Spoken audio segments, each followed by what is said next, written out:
You want a better life.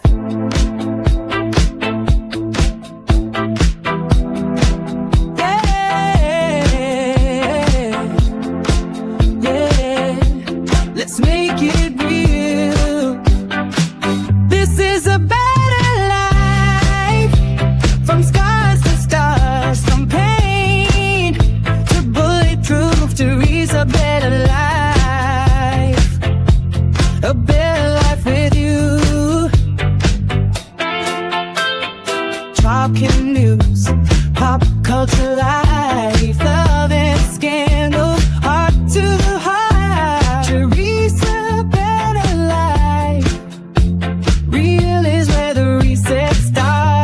No playing small, we rise, we fall, we laugh, we do it all. A better life is one brave call to reach a better life.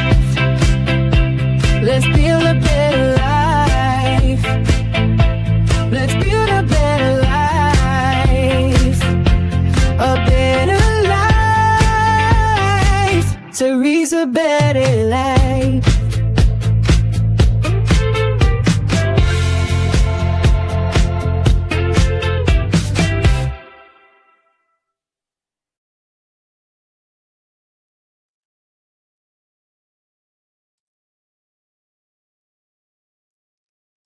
Hello, good happy Monday. Good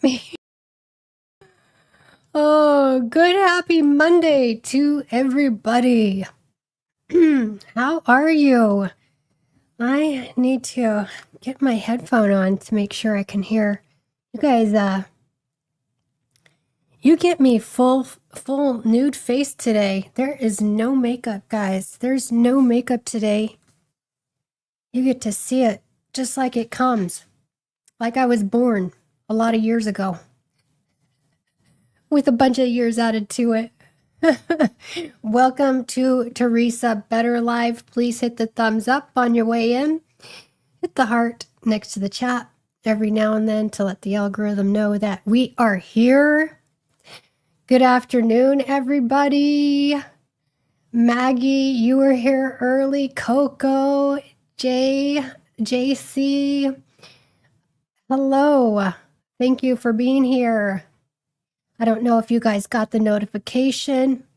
A lot of people didn't get the notification. I had a poll up about whether to go live this weekend. My husband voted yes, go live this weekend. And his didn't count though, because he always, no matter what, he's just like, just go, just do it. So I'm like, okay, well, yours doesn't count. So it was a split. And anyway, yes, please pray for letters. He sent a message and he made a comment in one of the videos that he's got to go to court and we may not see him for a couple years because he might go to jail, depending on, what the judge does and all of that. So wishing him the best and wishing he stays clean and free, clean and free and safe and protected and all of that. So yes, thank you very much. And you guys are dancing, au natural. Thank you. I prefer a little bit of makeup, to be honest. Well, if I'm going out, just normal every day, I don't wear makeup a lot. But if I'm, doing, say to church or a special event or whatever, if I'm feeling pretty energetic, I'll do it. I get on air. I don't want you guys to see, all the natural. But since I did it now, maybe I'll do it more often and just not even care, because this is really how most people see me most of the time. But anyway, thank you. Thank you very much. And so the surgery was good. My voice still, is, a little bit hoarse, and you can probably hear a little bit of the congestion because it's still not completely healed, but it's smooth. It was easy peasy. There was, some discomfort and pain and, headache, but I think they just go up through the nostrils and they go in there and they make those passages wider so that you don't have to feel congested and runny nose all the time. So yeah, it was easy. So I had surgery. Jeff had surgery on his foot, and he's been hobbling around and he was on a scooter. He has a knee, where he puts his leg up a knee on the scooter, and he's scooting around. So we're just a bunch of old people, I guess, doing all these. We just figured we'd get it all out of the way at the, beginning of the year, during spring break. Our daughter was on spring break. She graduates soon. I cannot believe it. June she'll be graduating, and then she'll start college in the fall. So that's a whole thing. Life is just crazy, amazing, fast and fast. What'd you guys do this weekend? How's the weather where you've been? Here's the other thing that's different about today. I have the curtains open, the doors open, so that it's all natural lighting in here. Usually I close everything to control the lighting and make it more consistent in the studio. But it's a beautiful day. It's over 60 outside. It's warm and beautiful and sunny, probably our nicest day yet. So, yeah. So I'm just like, let's keep it open. Let's, why make it darker? Thank you, Maggie. That's very sweet. I appreciate that. And tomorrow, you guys, I'm going to get my hair colored. So I'll get some of these grays covered up.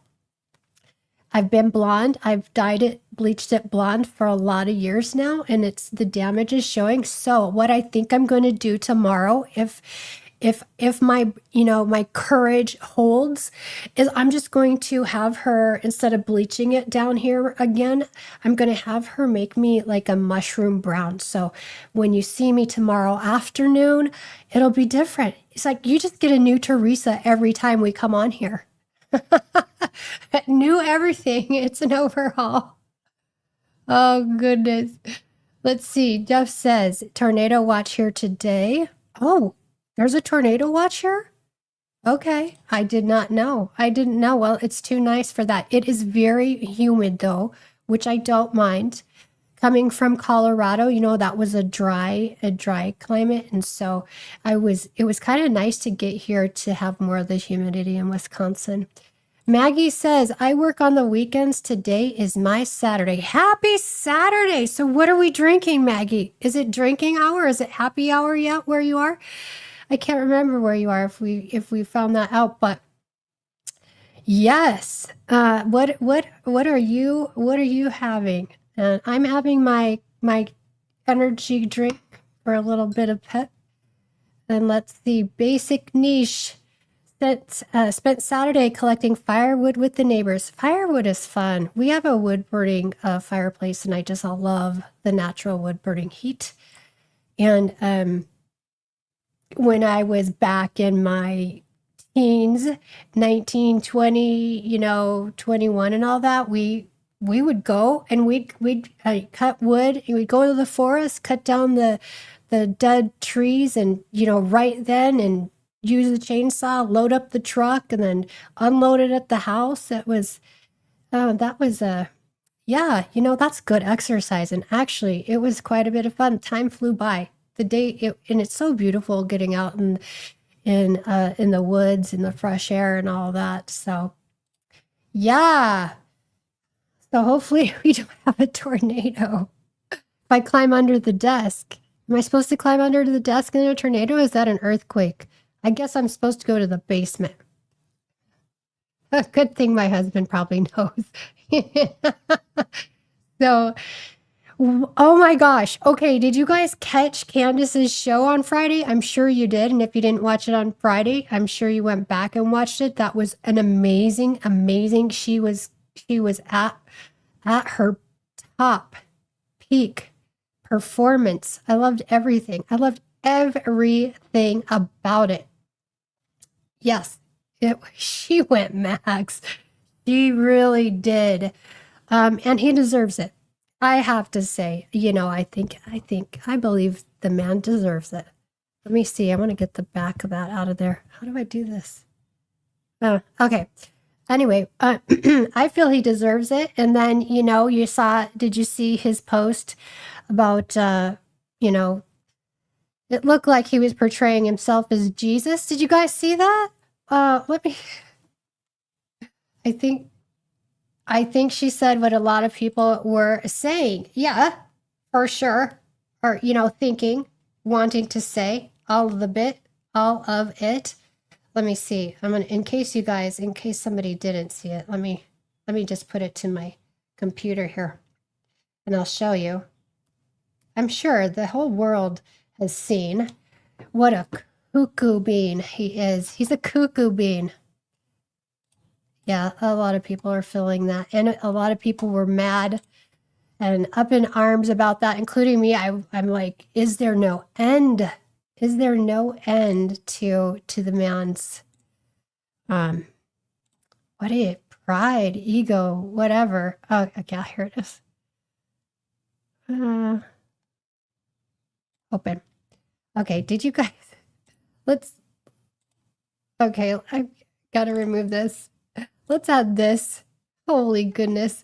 Okay, I'm in Indiana. Let's see, Maggie. I'm in Indiana, corn country. I'm having a Long Island iced tea. You go for it. That's awesome. I love those. Is it a homemade one or do you mix it? Is there a mix that you use, Maggie? Let's see. I'm going to find my perfect layout. What's my perfect layout? There we go. That's a little better. There he is. To me, that looks like he's trying to be Jesus. I mean, he thinks he's God. I believe he thinks he's God. Someone added horns to that angel in the background in the middle. Yeah, it looks like horns. I was like, is that a demon? I zoomed in on it and it's actually, if it's an angel, it's scary, but I do see the wings and I see the horns.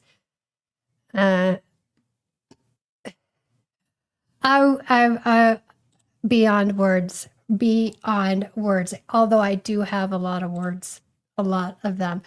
So, he just seems to be going way off the rails more and more all the time. And it really, really reminded me of, homemade Maggie making, she's a good bartender.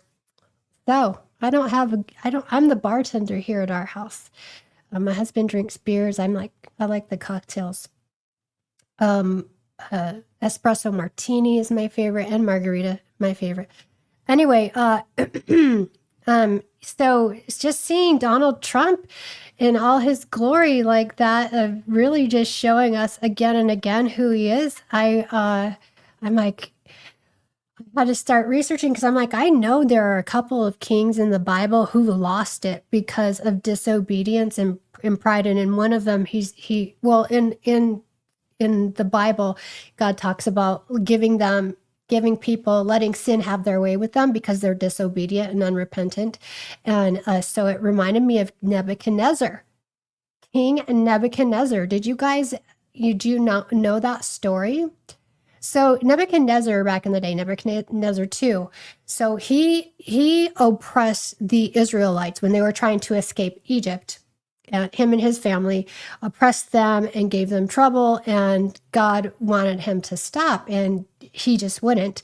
And also he thought himself, all powerful. He was the one who built Babylon. He said he gave all credit to himself as if it was his majesty. Really, he said, my glory and my majesty in the great city that he built and all his, how Donald Trump talks all the time. This is how Nebuchadnezzar talked.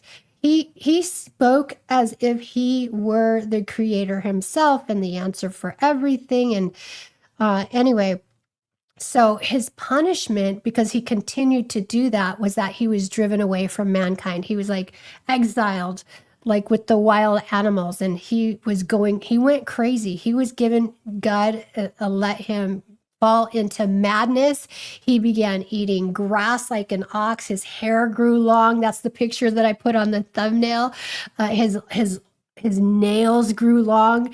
He lost it. He really lost it. And he was like that for 7 years. But then after 7 years, he got his wits about him and he was able to repent and then see God as God. And so he was restored. So that one of my questions was, Do you think there's hope? Is there hope for Donald Trump?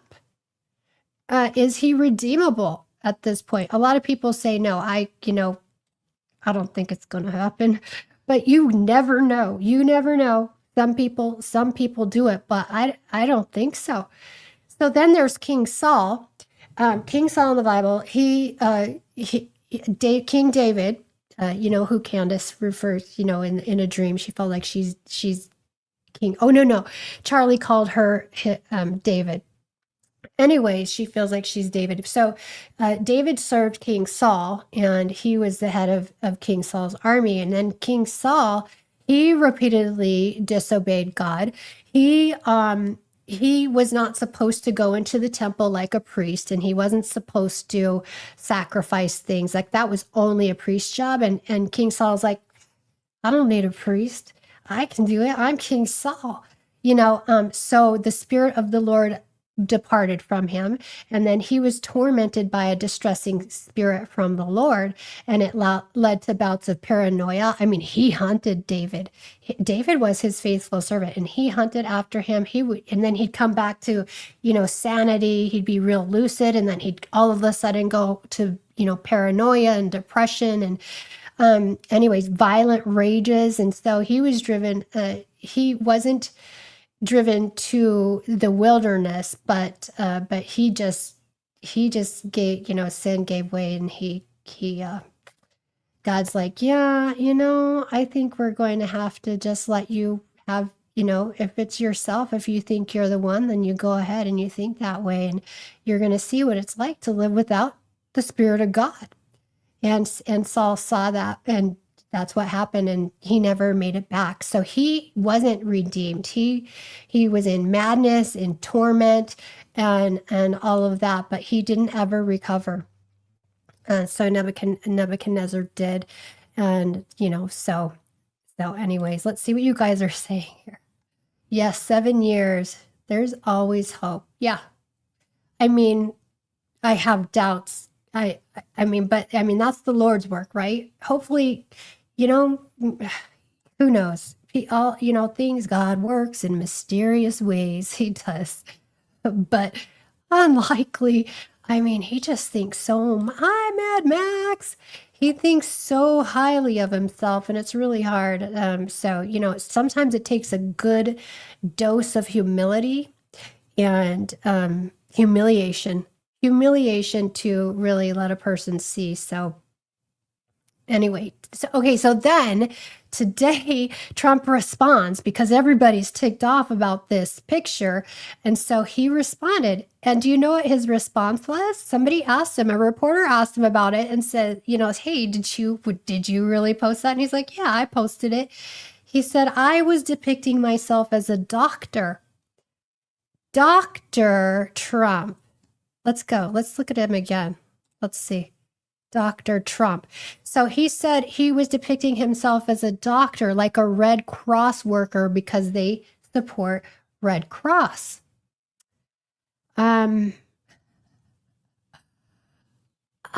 Okay. You're a liar. You're a liar. He's lying. He's so lying. Okay. I put a poll up here. Do you believe Trump was depicting himself as a doctor? Let's see if I have that. I want to see if I have that. Let's remove this. I want to see if I have that video. Let's see. Do I have? Oh, here it is. I'll play this for you.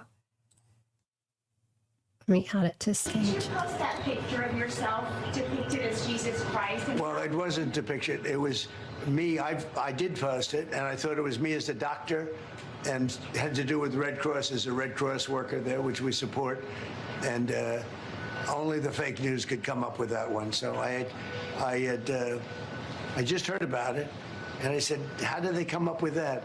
It's supposed to be me as a doctor making people better, and I do make people better. I make people a lot better. As an example, the 11,000, I understand your husband's going through treatment. Yes, sir.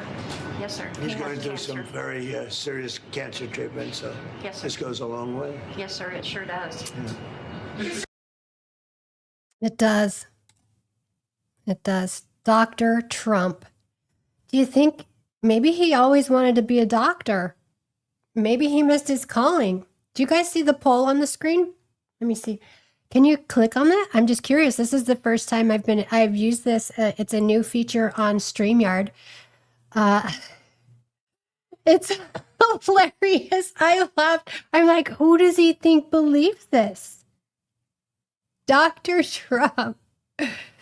Yes, please hit the like button for me and also the heart next to the chat every now and then. Doctor, give me the news. I got a bad case of Trump blues. No pill's gonna cure my ill. I've got a bad case of Trump blues. Okay, there you go. That was a little of my karaoke. That sounded horrible. My voice even.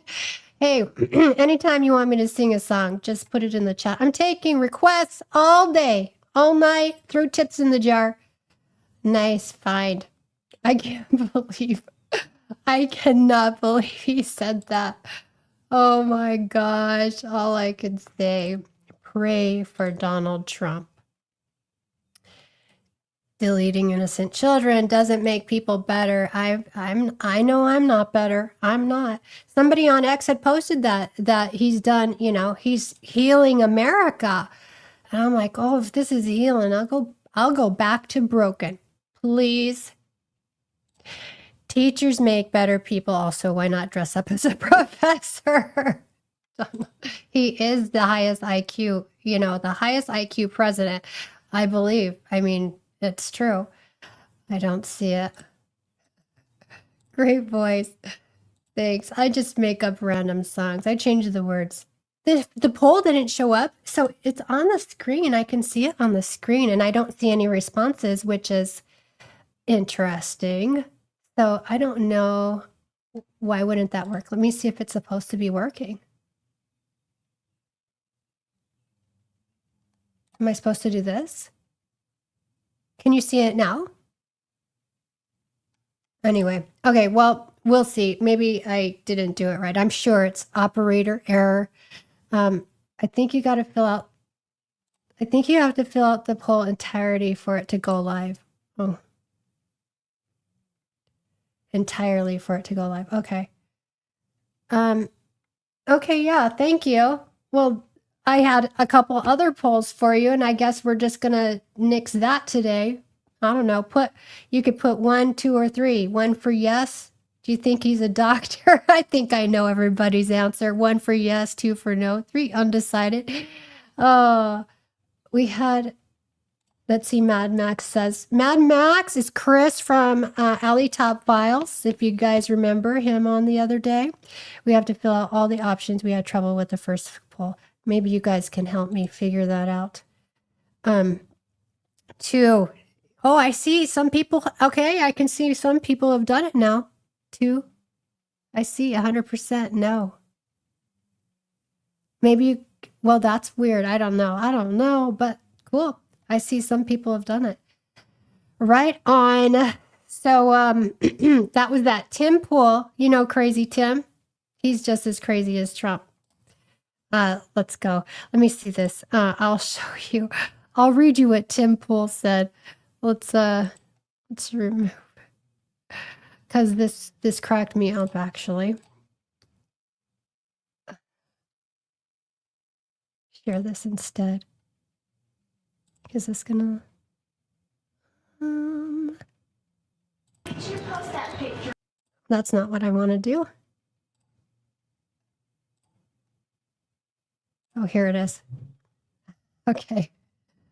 Tim Pool says, so about the recording about Trump. Oh, thank God. I was worried Trump thought of himself as Jesus, but it turns out he's just retarded. Was worried for a second.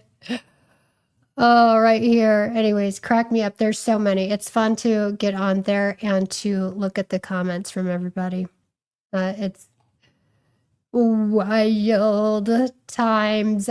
What else happened? Okay.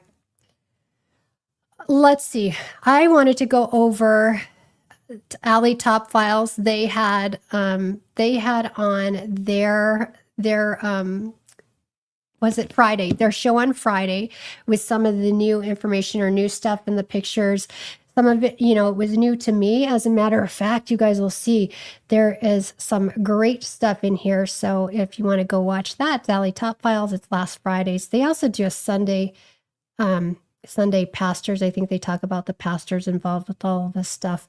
But anyways, there's some new stuff, great ideas for when I go out and we're out there with Brandy for some, maybe interviewing and some sleuthing to do out there in person. I always find you can make phone calls like in this day and age, right, and try to talk to people, but it's easy for them to say no.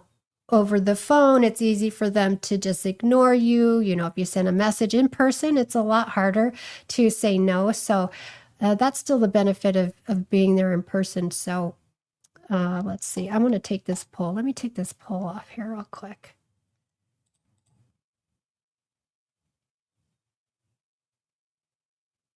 Okay, stop poll. And how do I remove it? Is that just going to stay there? Hide. Okay, there we go. You guys. Okay. Alley Top Files. Okay, so we'll take a look at this and then we'll get to reading the sassy bit of order of the filing that Tyler made in opposition to the prosecution saying, hey, we don't want to vacate or postpone the hearing. It should go on as planned, because last week, remember, they had done that. They said, no, let's go forward. This isn't a real trial. They don't need all of the stuff. And so Tyler came back with a response to, what they were saying. So let us see. I'm going to share this.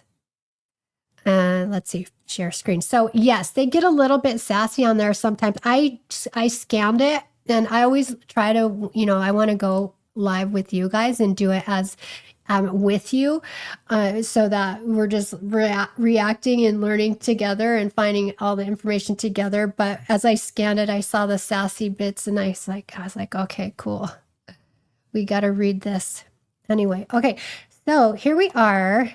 So this is a shot of the van inside, or not the van, but the SUV. And this is a fresh SUV, not the one that was involved in the incident with Charlie Kirk. But let's just add them here. Let's see, is there a layout I want better? No, I think I'll do this. There we go. I like that. Okay. You see it. All right. So like right there, there's this black part. We think it's broken. So this is just an interior design of a regular vehicle, not the actual vehicle on the day. This is just what we use to compare to try to match the vehicle as close as possible. And there's mats here. I think every vehicle is different. Like maybe they have carpet. I don't know. This one has mats. We're going to move on. We're going to go to this picture here. Okay. So Wisha, you sent me this and I put the arrow there because this is Candace's photo, right? And the window is blurred out. We don't know if she blurred it out. Yeah, go I'm ahead. just wondering if she blurred it or if it was the. So yes, we're looking at that, wondering if Candace blurred that or if the person who sent it to her blurred it. And you can't tell if it kind of looks uniform. So I was going to say, you can't tell, how you can just blur out a section, with an app or whatever, an editing software, but it looks uniform there to me too. But see how it's not clear like the other one? Person who sent the picture that blurred it, or why is it blurred? It's just, that's a weird thing to blur. It's suspicious, right? Like it makes me think the window was broken. I'm so leaning towards that now, but I agree. And it's because why, if the window wasn't broken and you were trying to stick to the official narrative that a 30-06 took them out, you can't have a broken window in the car. That immediately means that something isn't being told to us the way it actually happened. Because if that's the way it was and they just had a body in the car how did the window get smashed? Like there's no reason to blur out the window in our minds. So I'm wondering, so if it's blurred out, or it does look like it's blurred. Okay, see over here on the back, that could be a glare, but on the back of the headrest up here on this seat, it looks like that could be blurred. Yeah. So, maybe a person was on the other side of that window, or maybe something on the other side, you'd be able to tell where they were, where it was. I need to know the name of the towing company who picked this car up, because I want to talk to them.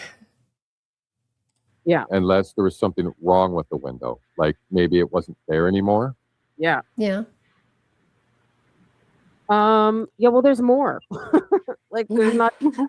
So right here, I don't know if you guys can see it. Maybe I have to zoom it in. Hold on, give me a second. I'm editing in the process of doing this thing. Yeah, I'm wondering that too.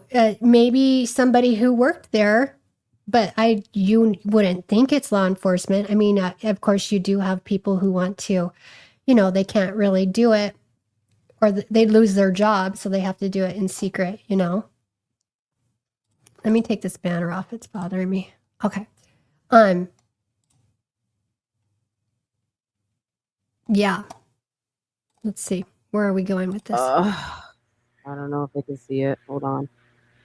For a rental, that's pretty beat up. I mean, aside from the obvious, blood, but it looks like that handle, like the color is the wood grain.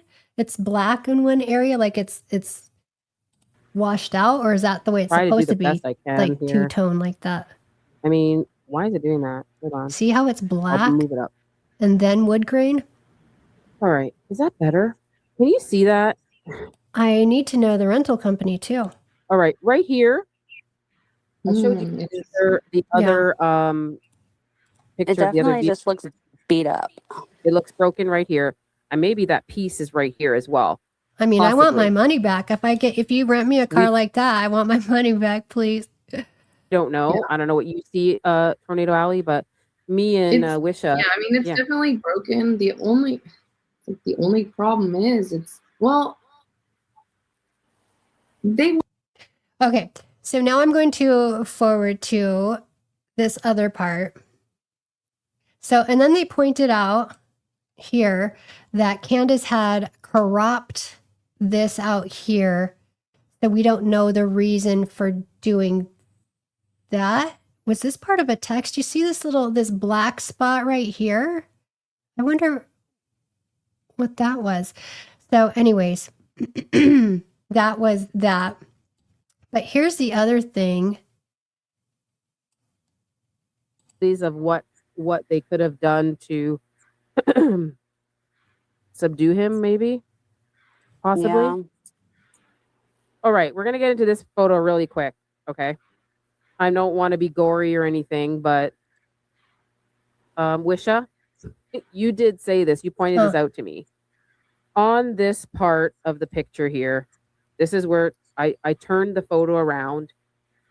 You can see down at the bottom, there's something written there. That's where his head was.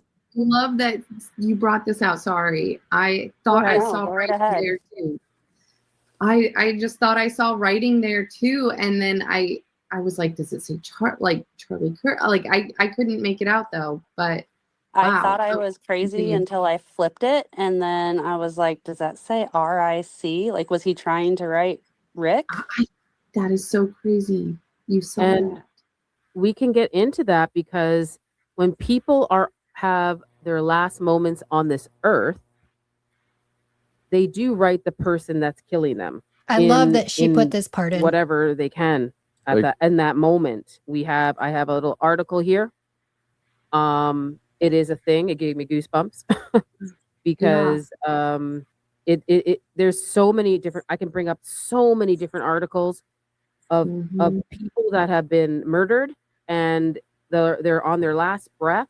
They write in with their blood. They write the person who did it.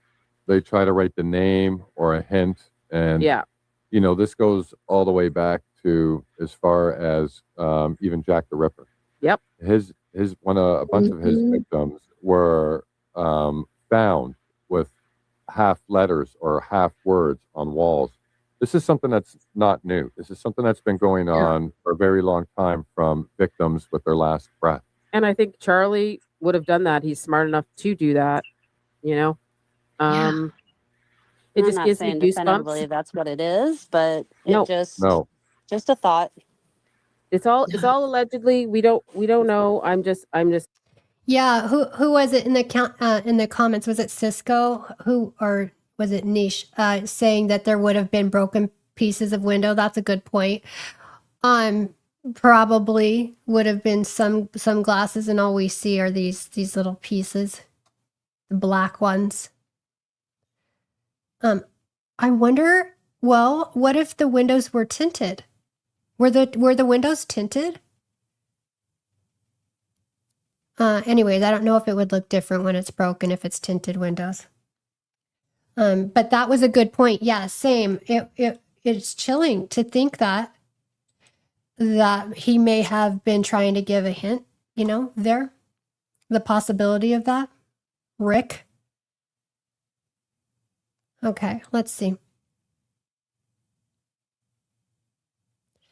Now I want to get to here. This was amazing too. Okay. Like, if you connect your device to the vehicle.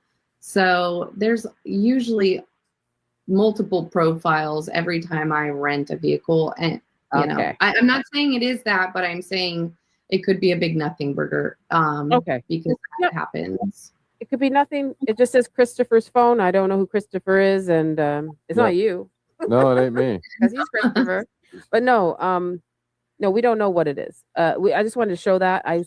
We were trying so hard to get the date and time, you know, on that, but it didn't show.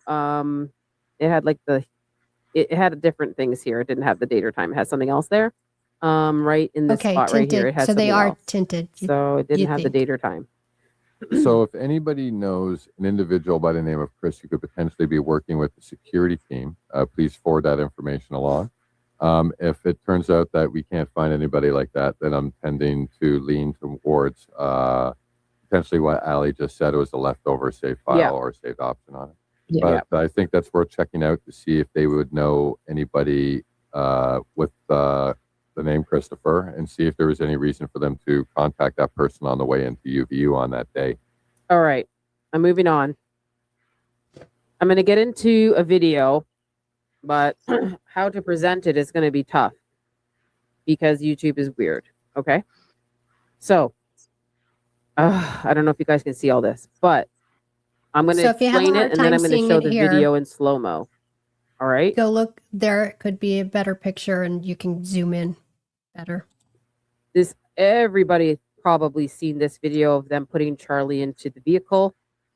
I have done what I could do, as like I do photography a little bit. So I've done what I can do to show you the window. I want you to really focus in on this window that I really made like a negative, because that's Charlie's hand right there. Okay. He lifts up his hand, and it's over here as well. And I want to just make everybody clear that Rick Cutler comes around here to that side over there, but he's not in the vehicle when Charlie does that. His face shows up here, and so does his hand as they're shoving him in. If you are physically dead, as you know, Frank Turek said he saw Jesus, I don't know how somebody can lift up their head or their hand.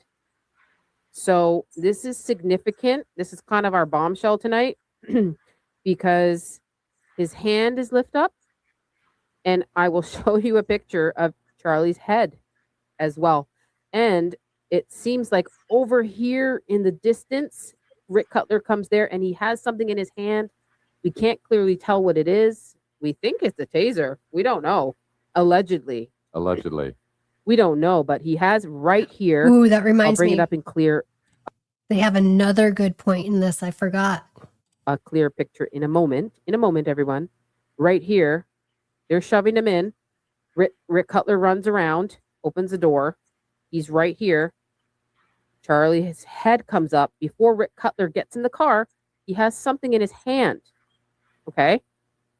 And I just want to show you these frames before I play the video, because then you won't understand what the heck I'm talking about. What the heck I'm talking about. Does that make sense? Does everybody, like, girls, did I explain that right? Mm-hmm. Yep. All right. Because if I play the video, you're going to be like, I don't know what I'm looking for. What I want you to look for is this thing right here. You're going to see Charlie's head move in his hand. Okay? Let's watch it.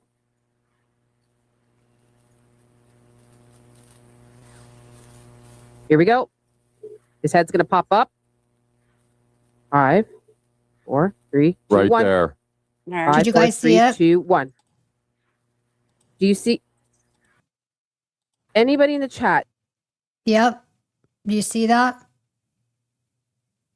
It looks like a head. It looks like a forehead and hair. Excellent find. Do you see that? Rick Cutler he just opened the door. And in order to actually say, if we were to assume that he was picking up Charlie, he would need both hands to do that, right? Like, Charlie's a big guy, right? You're not going to be He's able massive. to. He's long. Remember what? Any normal adult. Yeah. So there was that one.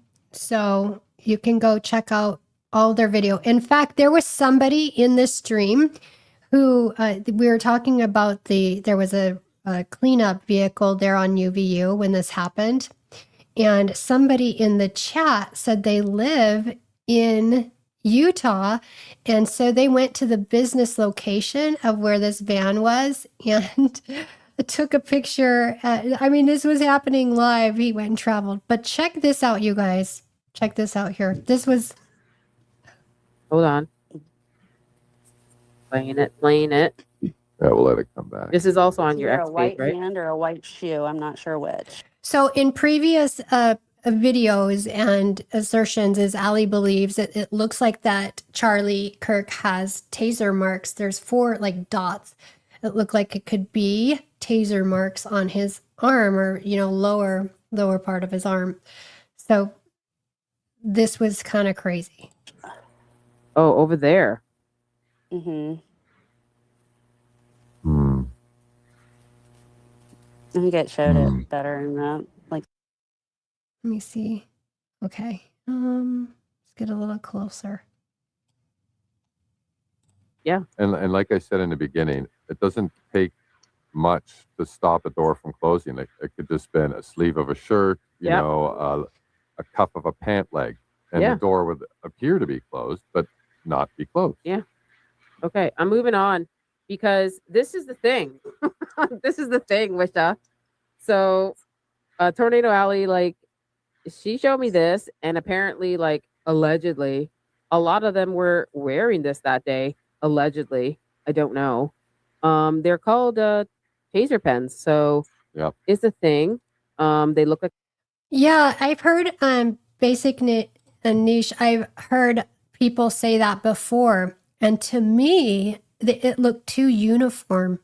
It looked really like uniform spots. It didn't look like what splatter normally looks like.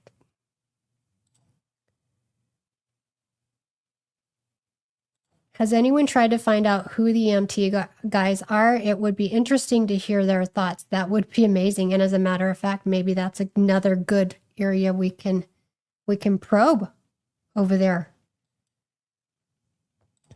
Cisco, I got hit by a stun gun before. It gets your attention. Yeah, Letters had said on our last stream that he was tased. It's possible. Just need more thoughts and opinions. Is possible. Oh, yeah, the blood splatter. Okay, so check this out, you guys. This was very cool. Pen. Okay. They have that little glass there, and you could put it in your pocket. So, and it says it's the power of a taser pen releases 25 Wow. That's a bit of volts. That's a lot of volts, guys, to immobilize someone. Oh my God. That All can right. be carried in That the little pocket. thing has that much? It I didn't doesn't even seem know like that. it would. That's Did powerful. you? I think you got me this. How much would you for need me, to Chris? incapacitate Absolutely. Sorry, did you want somebody? to say something? This? His Allegedly. A Allegedly. pain pen. Pain I will pen? show you pictures. I was- He could be wearing one. I know this is something else. That's his microphone. So that's Rick Cutler. This is Pierce. This is Pierce Beck. He could be wearing one. He could be wearing one. This is Justin. I don't know who this is yet. So he could be wearing one. Here's a close up of all this. Oh, look, I don't know how many things he has here. That's a lot of So you pens. tell Oh, you me. can see the top of that, Ellie. Yeah, I know. So you tell me. No, like I can't No? see the top of the picture. No, because that's all I could get from the photo. Oh, Because above that was nothing. It was just okay. like this is It was Charles. like a weird yeah, chest this shot. is Charles McClintock's photos. You So can see shout the out to- zipper. Why Yep. would you need 3 pens? Yeah, why would you need that? Well, especially since you don't have a piece of paper to write on. Yeah, like what do you need Like this let's for? talk What is about this? that. Where's his notepad and piece Where's of paper? your if he's got 3 notepad? pens? What is this Well, for? it's probably And in one of his 15 pockets. yeah, so this guy is wearing this, and I thought this That's was what Brian Farnsworth. Harpole. I Brian thought this was Harpole Brian. had You go ahead. the pad of paper in his pocket that he was trying to get out, and Blake keeps accusing him of. Never mind. Anyway. Oh yeah. I don't even want to go with that. And we got first it's in his pocket, then it's in his armpit, then someone's gonna attack me. So If you want to know who this guy is when the stuff went down, he's the guy who did the Superman over the table. Yeah, he jumped He's the over guy the who table. did the Superman. okay. I thought that was really great stuff. Really great stuff. I've seen less pens at a nerd convention. That's a lot of pens. No dissing on nerds. I love a nerd. I'm a nerd. My husband's a nerd. We're a bunch of nerds. That's a lot of pens. I don't carry pens. I always have to ask somebody for a pen. Like Brandy, the last hearing, I was without a pen. Oh, and paper. So yeah, it was good. Get you guys. They had a lot of good information in there anyway. So they had a lot of good ideas for us when we're out there this week when I fly out for us to talk to people on that. Anyway, that's that. Check it out. Let me see what else I have for you before we start. If there's anything else we want to cover.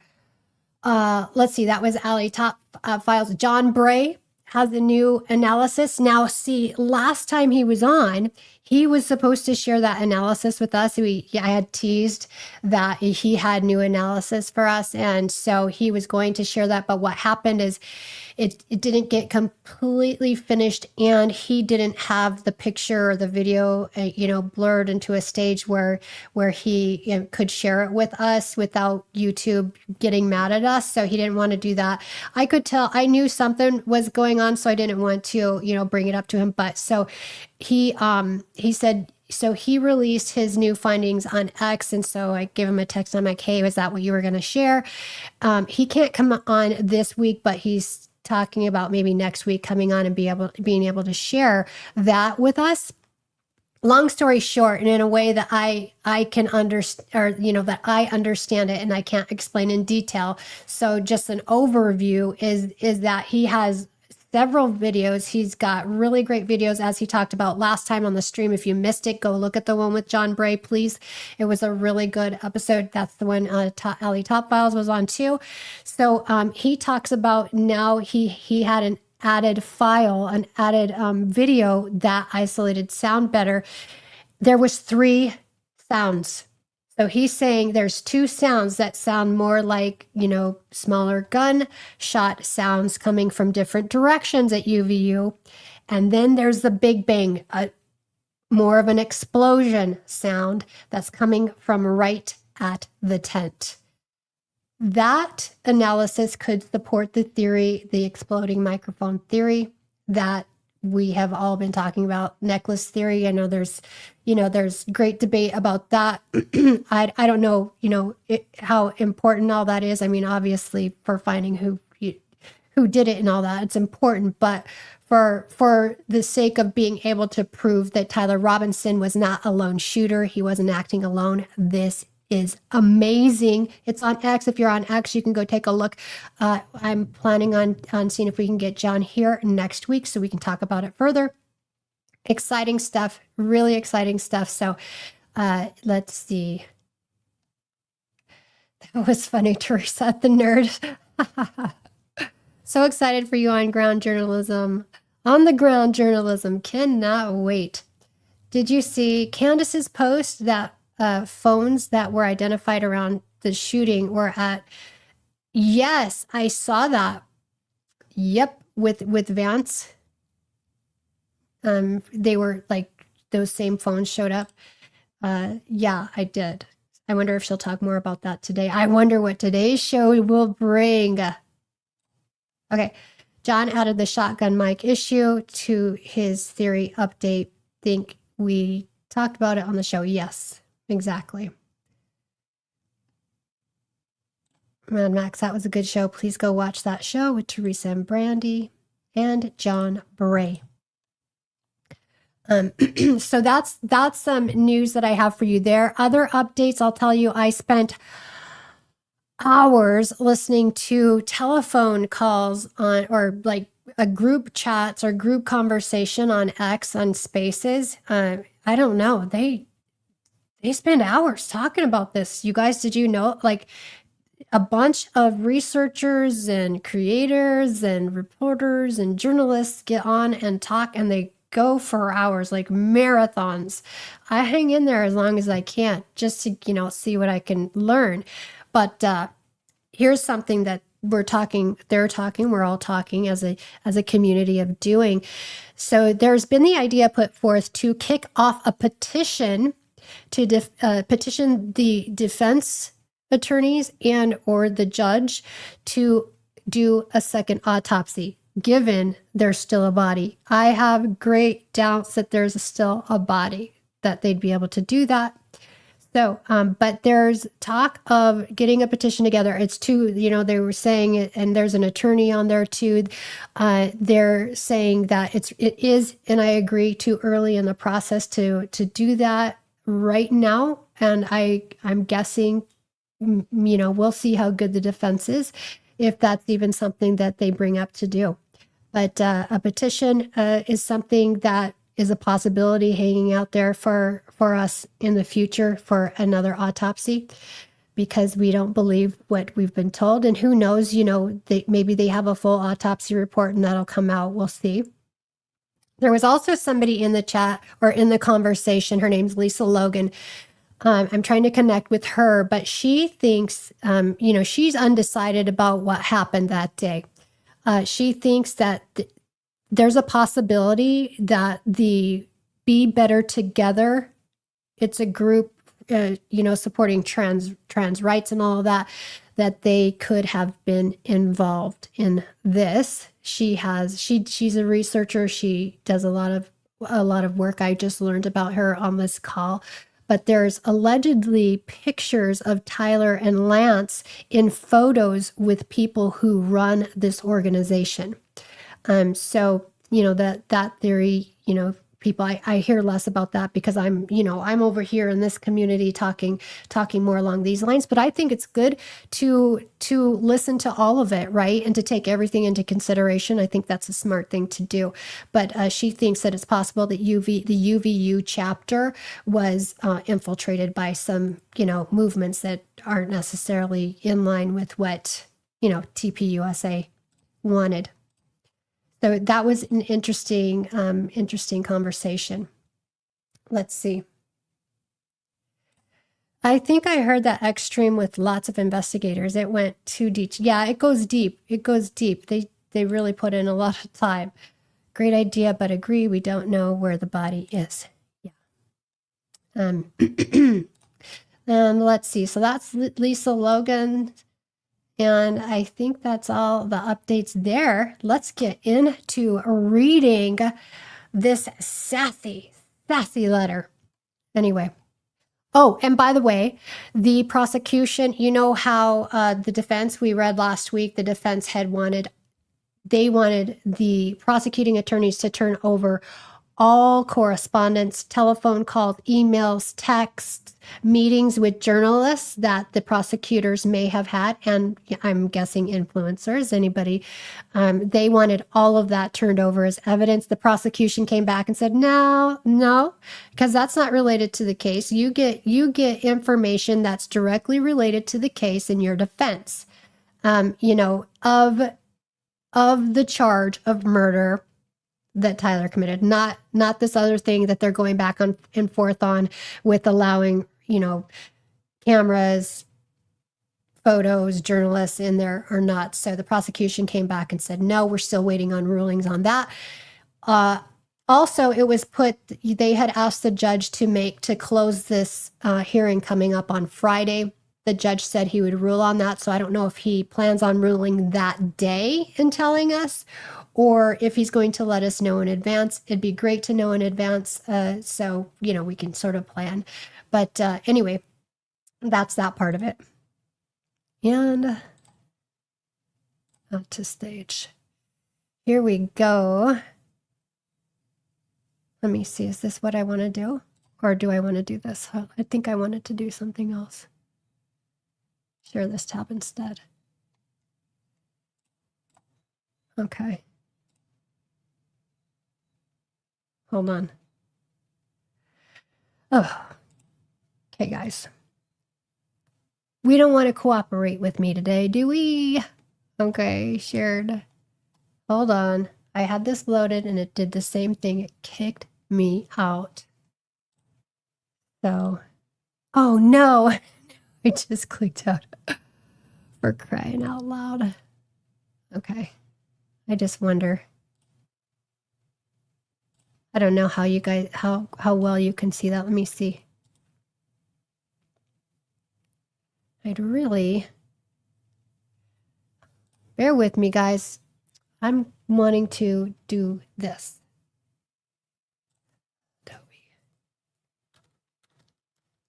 I want to do it my way here because I think it's easier and nicer for you guys to see. Files. Goodness.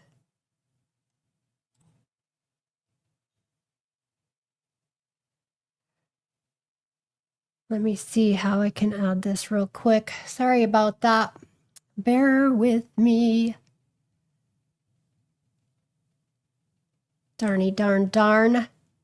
Let's see. Copy.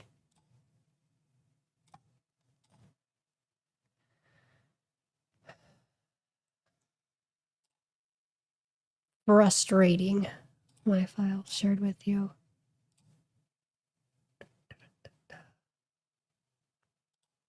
$493.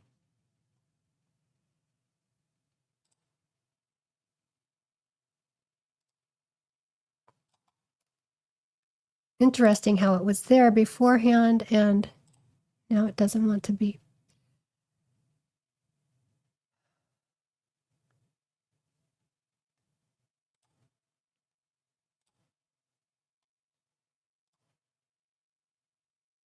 Press. Open. Ah, that's what I want. Got it, guys. Remove.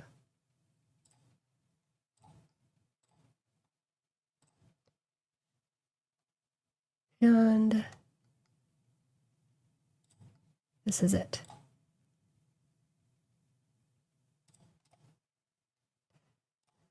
Ah, here we go. Now you guys can see it. I can zoom in and make it easier for you guys to read. So it's 17 pages.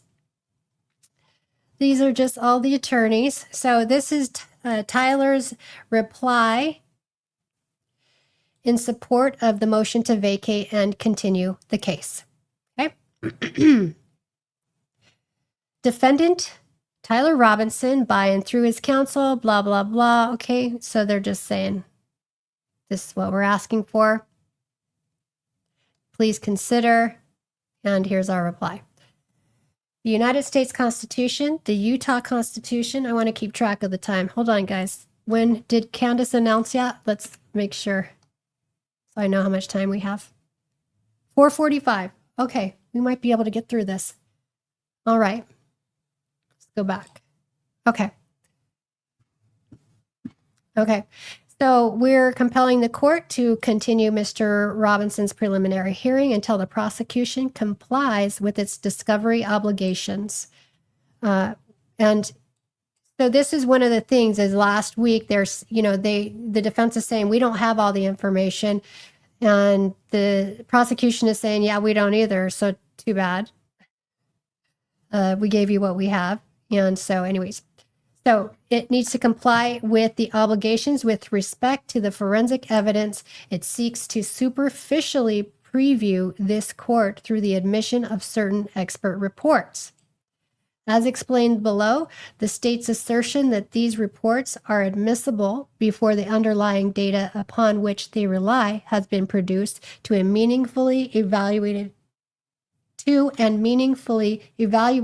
by the defense makes a mockery of Article 1, Section 12 of the Utah Constitution. So this is his constitutional right.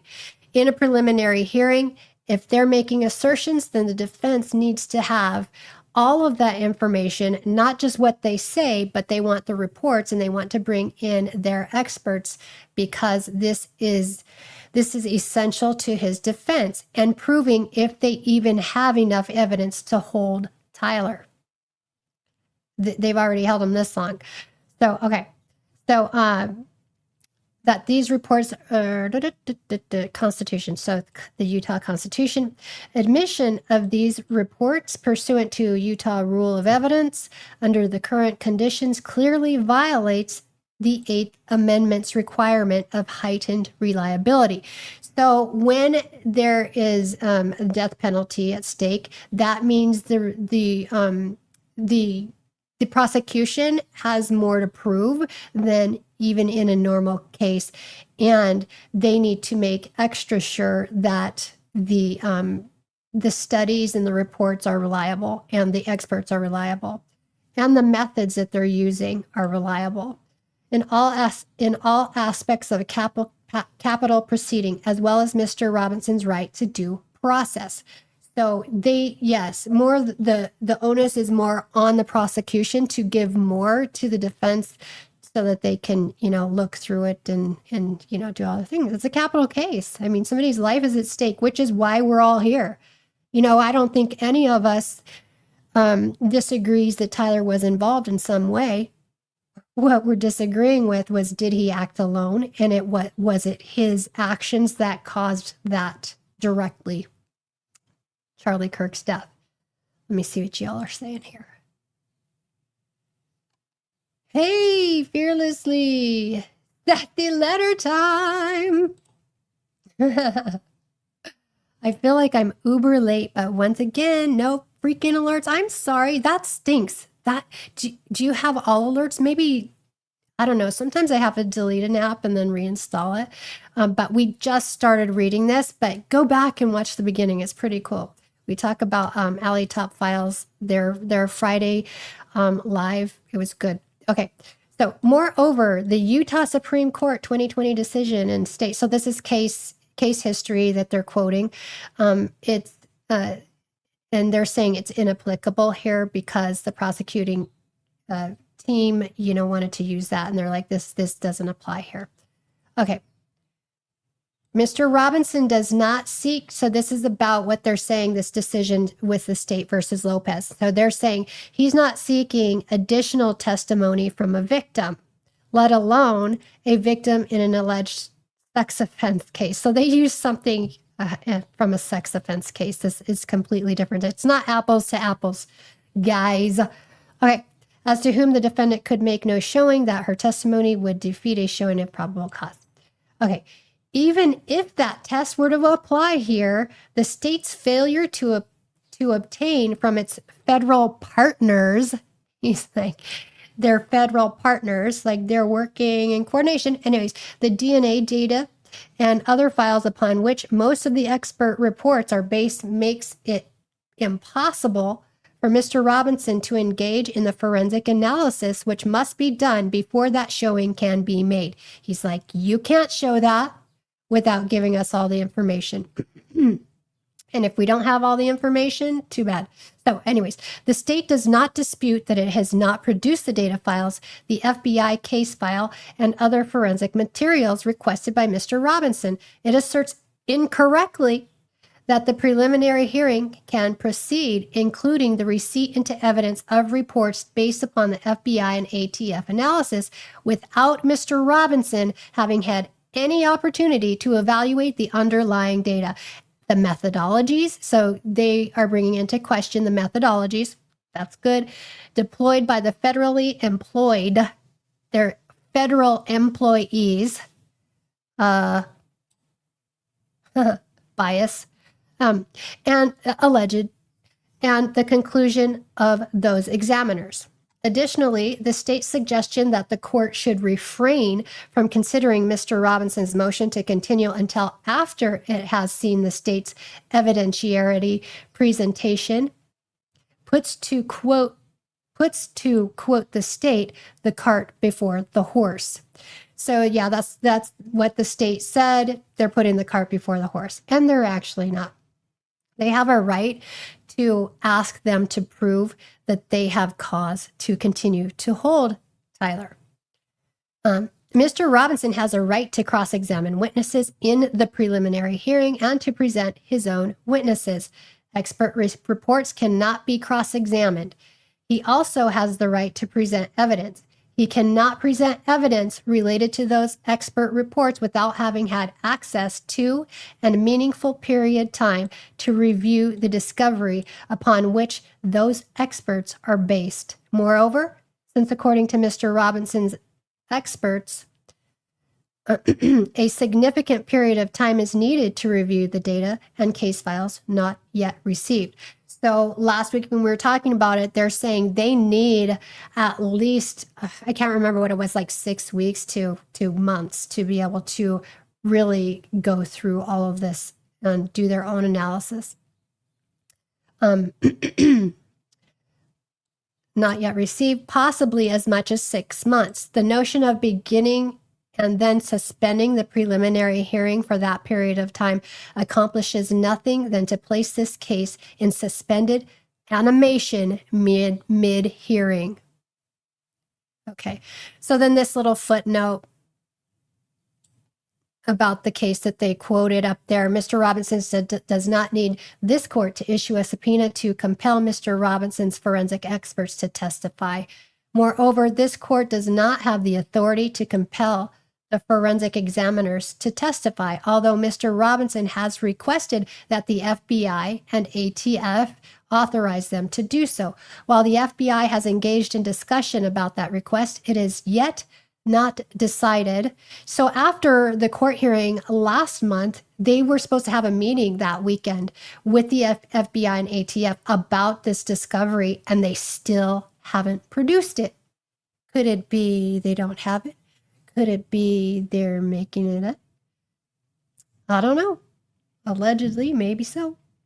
Although Mr. Robinson has requested the okay, it has not yet decided whether or not it will do so. They haven't decided whether they'll do that. Okay, the ATF has not responded to the request that its forensic examiners appear to testify. Hence, Lopez does not offer a helpful framework here. Okay, the victim's representative's assertion of their right to a speedy trial. So he's talking about Erica. Erica's right to a speedy trial does not trump Mr. Robinson's right to a constitutionally reliable preliminary hearing proceeding. She's not more important, guys. If the state had wanted to take every possible step to avoid the delay its law enforcement partners have created here, it could have presented this case to a grand jury. They could have, I doubt my guess is they didn't gather the evidence and present it to a grand jury because it never would have gone forward. Its decision not to obtain an indictment and eliminate the constitutional imperative in the alternative of a reliable preliminary hearing that complies with both due process and the Eighth Amendment is what the victim representative should be complaining about. Let's see. He said, yeah. So they're saying, look, you should be complaining to your prosecution team, to the FBI and the ATF that they didn't do their job, gather the evidence and put it in front of a grand jury so that we could move on with it. That's what she should be complaining about. Thank you very much. Okay, calm down, Teresa. Let's see.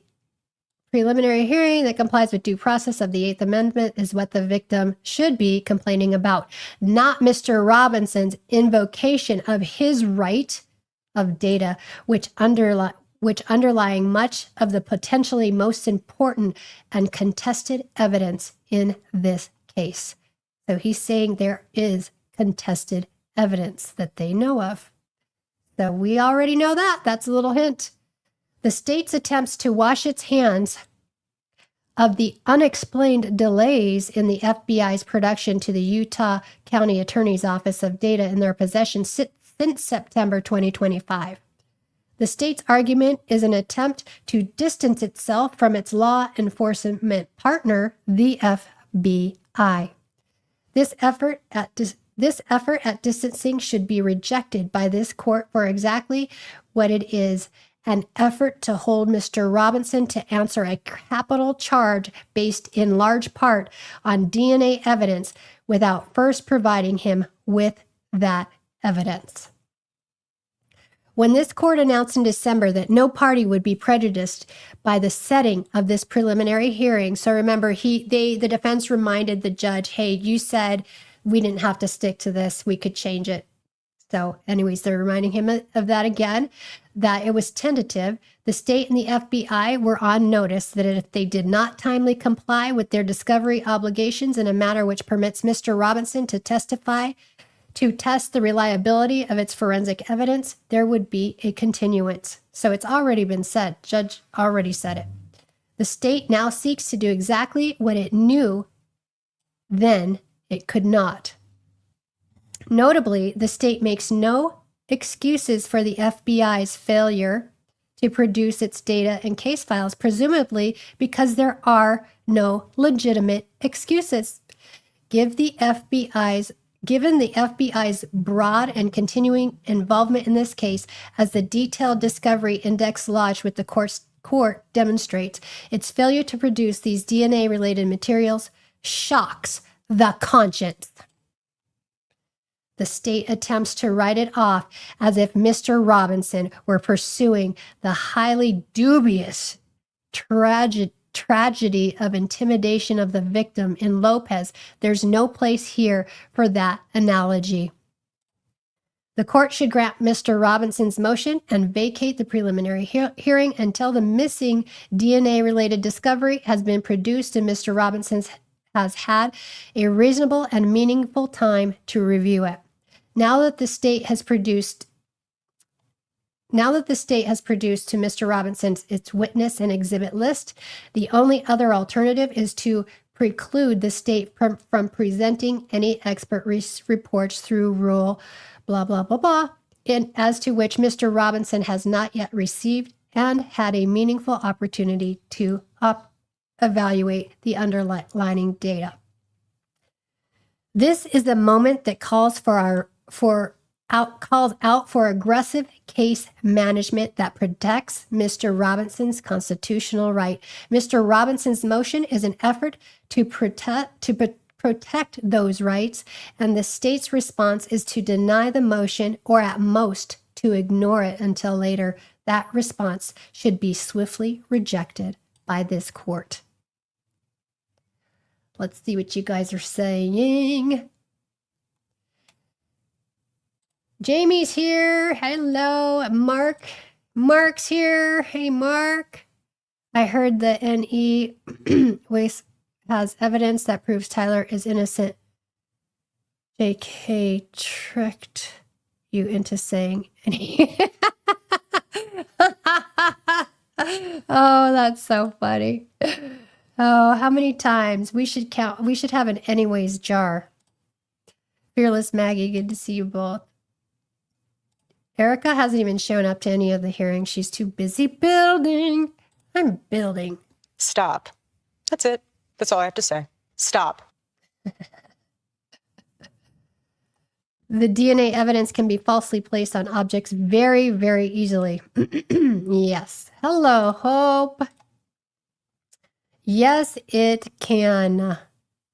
They're processing their guilt. They're processing their guilt. They're processing their guilt. They're processing their guilt. Okay.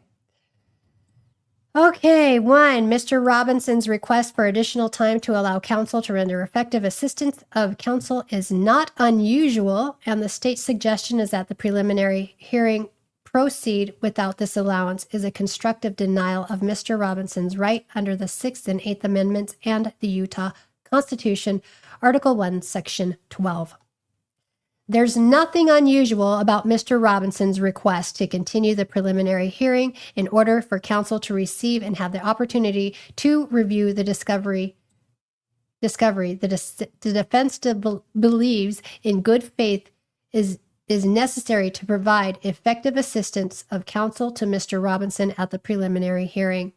Further, it's not unreasonable for this court to allow Mr. Robinson sufficient time to determine, based on that review, what evidence he intends to present at the preliminary hearing, whether it be through lay witnesses, other law enforcement witnesses, the forensic experts identified in the reports the state intends to admit, or by Robinson calling his own forensic experts to testify. The point is that without the underlying data, Mr. Robinson has diligently requested a fact the state does not dispute. The defense has insufficient information to make those critical challenge strategic decisions. In so doing, the state is forcing a denial of Mr. Robinson's right to the effective assistance of counsel. See the constitutional law, please, judge. Okay, and here's another case law that they're quoting. An attorney abdicating his duties result in a forfeiture of the proceeding itself. A forfeiture due to counsel's deficient representation renders the proceedings inherently unreliable. He's saying if you don't do this, this case could be overthrown. Like you run the risk of that happening.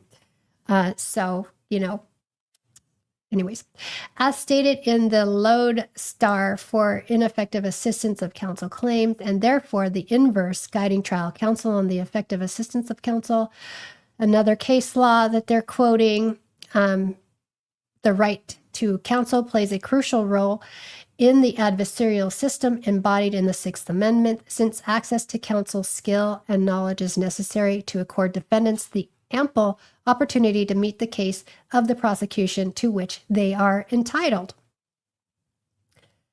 The right to counsel embodies much more than mere presence. Yeah, it takes more than just showing up. We have to do our job. Yeah. Okay. And it violates the right to effective assistance when it interferes in certain ways with the ability of counsel to make independent decisions about how to conduct the defense. So yeah, he's saying the prosecution sitting here telling us how to conduct our case, they don't get to do that. We get to do that. It's in our hands. We're the defense attorneys, not them. So, as the court correctly observed in December, they're buttering up the judge. You're right, judge. You were right. A continuance of a preliminary hearing in a case as complex as this one is not unusual. To that point, the court may look to one of the other death penalty cases pending in Utah County. So, State versus Jane. Case was filed in May of 2024. A preliminary hearing was initially set for May of 2025. As in this case, the victims filed a demand for a speedy trial prior to the preliminary hearing. The preliminary hearing was continued 3 times, once at the request of the state and then twice at the request of the defense, with the first day of evidence occurring in January of 2026 and the second day in March of 2026. The delays appear to be based on the defense's need to retain and call expert witnesses at the preliminary hearing.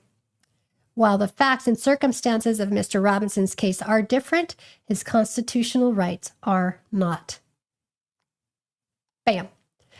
This is precisely the type of forced constitutional error the state is promoting here by trying to force a preliminary hearing, even just the first half of the preliminary hearing before providing discovery. The defense has explained in great detail and is essential to rendering effective assistance to Mr. Robinson. At the preliminary hearing, again, another case law. Without this complex biological and statistical information, the defense is not in a position to consult with experts before and, if appropriate, call experts to testify at the preliminary hearing. The expert analysis informs strategy on the fundamental level, including guiding defense questioning of the state's witnesses, continuing its good faith and timely efforts to call the FBI and ATF forensic experts as witnesses, and make other decisions about which lay and or expert witnesses it intends to call. The state has relied on forensic evidence in this case since Mr. Robinson's arrest and Mr. Gray's present press conference. The forensic evidence, specifically the DNA, is cited in the charging document. Yep. It stands to reason that the evidence is important to reliable fact determinations, and Mr. Robinson is entitled to fully understand it and make strategic decisions about it before he is bound over for a capital offense for which the state is seeking the penalty of death. That Mr. Robinson is not currently in a position to review and evaluate evidence he does not have and make strategic decisions based on that evaluation is no fault of his. Should this court adopt the state's views and force a preliminary hearing before Mr. Robinson's team is allowed to investigate the forensic evidence upon which the state intends to rely, the denial of Mr. Robinson's constitutional rights, including his right to effective assistance of counsel, falls squarely on the state and this court. Okay, so the state Lopez does not apply. So it's just in the interest of time, we'll kind of go through this a little bit. We have about 9 more pages to go. This court should decline to extend the Lopez analysis because it's not the same. They're saying, okay. In the State versus Lopez, the Supreme Court examined questions regarding the ability of the defendant to subpoena a victim. So he's not asking that. He's just simply asking to call the witnesses that they have used and the experts that they have used in their building of their case. Okay. Let's go. Lopez does not apply here for numerous reasons. First, and most obviously, Mr. Robinson has not sought to subpoena the victim. They've already said that. A lot of this stuff gets repetitive. I like the saucy parts. So let's see. TUI regulations. Hearing as controlled by the TUI regulations, that is not the source of delay. Okay. I know I had looked this up before, what TUI regulations is. I know we talked about it before. What is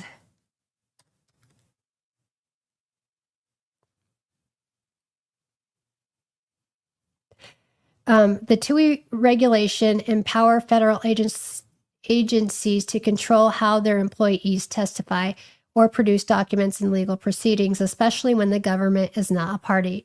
They exist to protect confidential information, maintain operational efficiency, and ensure consistent centralized control over agency records. Okay. So he's saying that's not the source of the delay. The state represents the illogical proposition that Mr. Robinson must make a showing as to how the missing forensic discovery would impact a probable cause determination without him first having access to the data.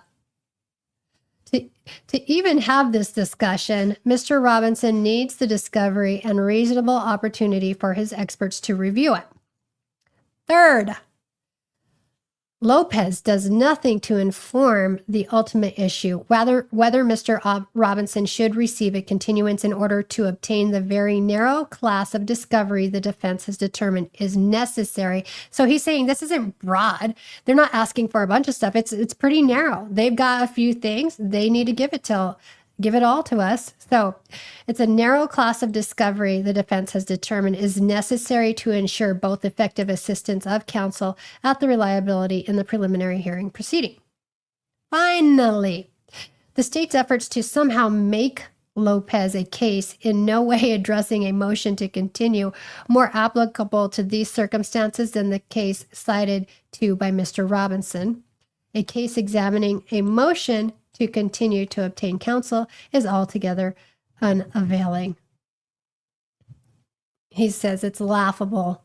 Like, why did you even do this? Okay, the issue presented here is the state's insistence that Mr. Robinson participate at a critical stage of the proceeding without the effective assistance of counseling, likening the circumstance more to Long Crier by far. Okay, so this is another case analysis.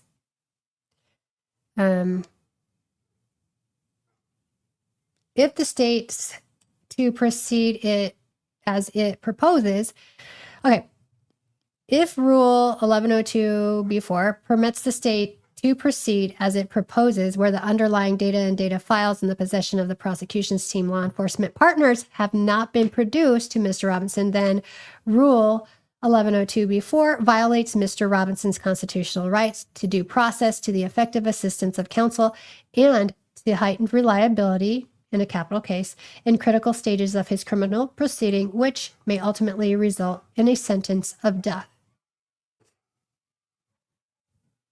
Okay, hopefully you guys hear the dogs. Oh, I might end up having to close the door if you guys can hear it. Okay. Read it in conduction. Okay, so we're just going on. The Supreme Court has explained that capital proceedings, generally, this court has demanded that fact-finding procedures aspire to a heightened standard of reliability. So he's like, Judge, you already established this as the bar. Like, we set the bar here, and so you should continue to expect that. Okay. Let's see. Heightened reliability. So we're going on to more case law.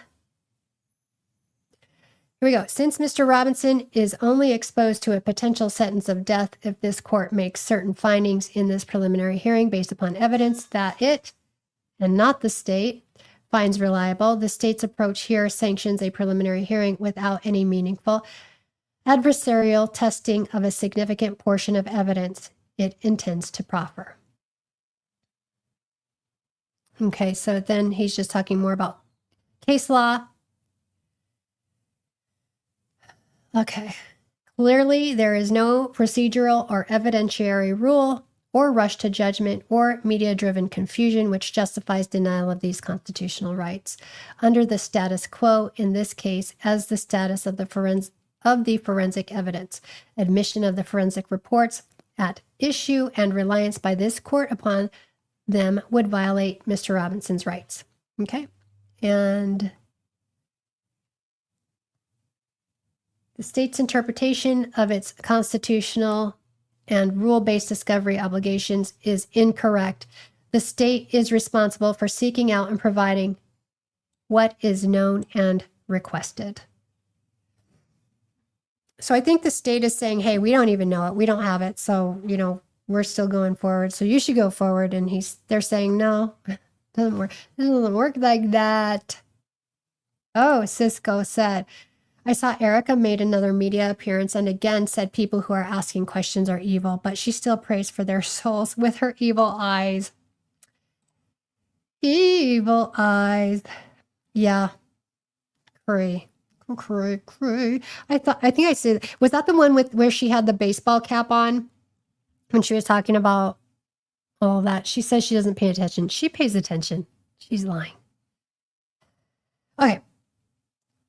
So the state's argument, they're just crying BS. They're like saying BS, BS, BS, BS, BS, BS, BS. Everything you said is BS, BS, BS, BS, BS, BS, BS, BS, BS. Okay. That's my professional opinion. In every case, all material or information listed under paragraph A1 that is presently and reasonably available to the prosecutor must be disclosed before the preliminary examination, if applicable, or before the defendant enters a plea of guilty or no contest or goes to trial unless otherwise waived by the defendant. Okay. The prosecution interprets this to mean that the only evidence it need produce to the defense prior to the preliminary hearing is that which its lawyers physically have in their possession. This argument ignores the plain language incorporating A1 mandatory disclosures and undermines the state's constitutional obligations to go beyond its own files to those of the entire prosecution team as part of its ongoing discovery obligations. Okay. And let's just kind of scan through here. We got a few minutes. Okay.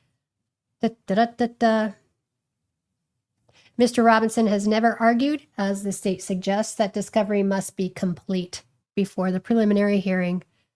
Mr. Robinson does not argue that the state must disclose evidence the defense has requested since its initial discovery request in October 2025.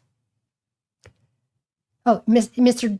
Robinson, I was like, that doesn't make sense. Mr. Robinson does argue that the state must disclose this evidence that has been requesting, I don't know, since October, that is known by and in possession of the police prosecution team, and to which the defense reasonably believes is necessary to render effective assistance. Okay. So we'll go down here. The state would likewise provide prior to calling an expert. State would likewise provide prior to calling an expert at trial is irrelevant. They did. Yeah. The issue presented is what the defense requires to render effective service. Okay, again, they're just saying, we need it, we need it, we need it, we need it. Okay. Further, Mr. Robinson's plain language interpretation of Rule 16. So they're just reiterating. The victim representative's invocation of their right to a speedy trial does not trump Mr. Robinson's constitutional rights to due process and to heightened reliability in every phase of this constitutional proceeding. And again, they just repeated that here. The overwhelming majority of preliminary hearings in the state of Utah rely on written statements from alleged victims or other witnesses as reliable hearsay. So that's what the state is also saying. It's reliable hearsay, like they're not necessarily experts. We can just go with the final report. Certainly, and the defense is saying the state is required to provide those victim and witness statements during the course of investigation. So they're saying so-and-so said this, and that should be allowed. And he's like, no, we need access to those statements. And prior to using those statements, and indeed, this is the practice. So they're like, no, that's not how it works. This is no different. Providing the forensic data used to inform a report that is reliable hearsay is the same as providing the underlying investigative materials relevant to a witness's statement.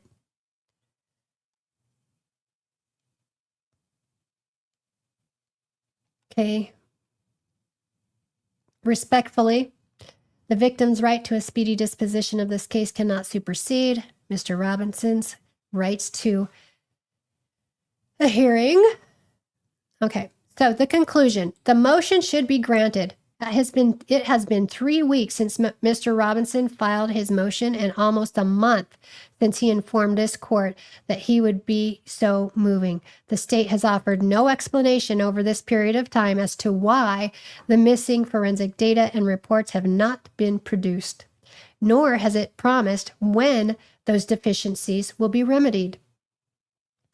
In light of the status quo, the course of action that is most efficient is to vacate the preliminary hearing date and then convene a hearing to reschedule it once the missing forensic discovery has been produced to the defense. Respectfully, go F yourself. Okay.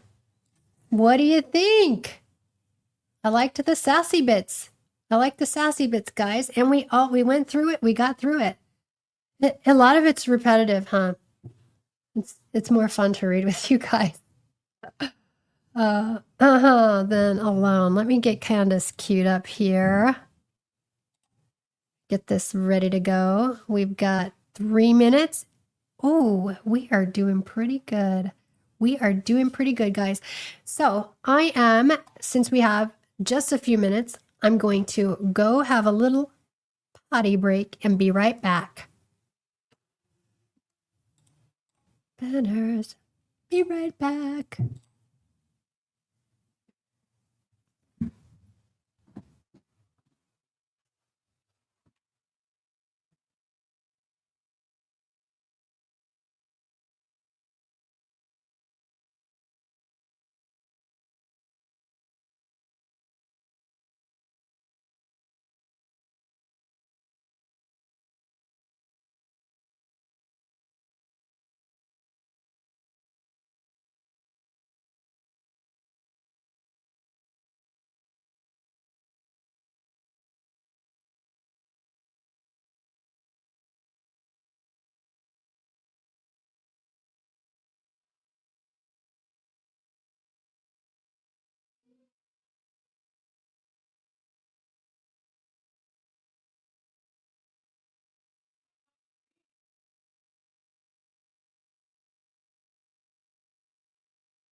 No. Da-da-da-da. And we're back. We're back. We're back. How was that? Was that speedy? Was that speedy? Okay. What'd you guys think? What'd you get out of that? Tell me. What's going on with Kash Patel? Your FBI can't provide the definitive evidence you say. Right. The mountains and mountains of evidence, maybe it's just too much. Maybe they're just so overwhelmed and they have all these mountains of evidence, and so they just don't have the time to produce all of it. Maybe that's it. Is that what's going on, Kash Patel? Let's see. Sorry, I was listening. I was just picking up and dropping off the kids. Hey. So, super speedy, super speedy. We've got to have those breaks. Okay. And let me refresh this to make sure we don't miss it, guys. I can take the be right back off now. Please hit the thumbs up. I'm sure all of you do already. But, okay, the American Schism. Let's see. Trump attacks the Pope. Let's go. Let's share this. Oops, not that. Share this instead. Here we go. Trump attacks the Pope. The Tyler Robinson narrative collapses. Candace, episode 323. Yeah, it kind of collapsed. What's this? All my layouts are a little bit wonky.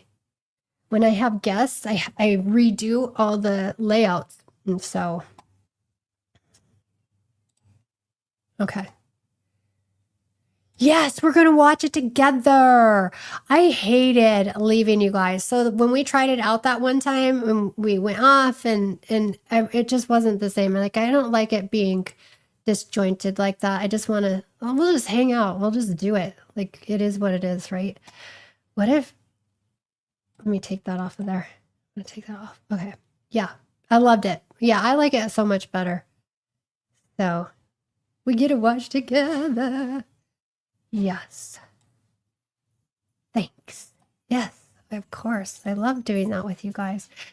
It would be amazing if we could do, like, I don't know, maybe if we did some sort of members only or something. What I'd really love to do is be able to chat, like, voice to voice. I would love that so much to be able to talk. Although, because it's you guys, like when it's my family and I'm watching and they want to try to talk to me, well, it's usually about something else. And I'm like, shh, don't interrupt. Candace is on. Here's the one thing I've been saying. So Candace is amazing. I love her. I love her. I love her. I support what she's doing 100%. Here's what I dislike is that you can't even question or even like the slightest hint of anything with Candace. People get really upset.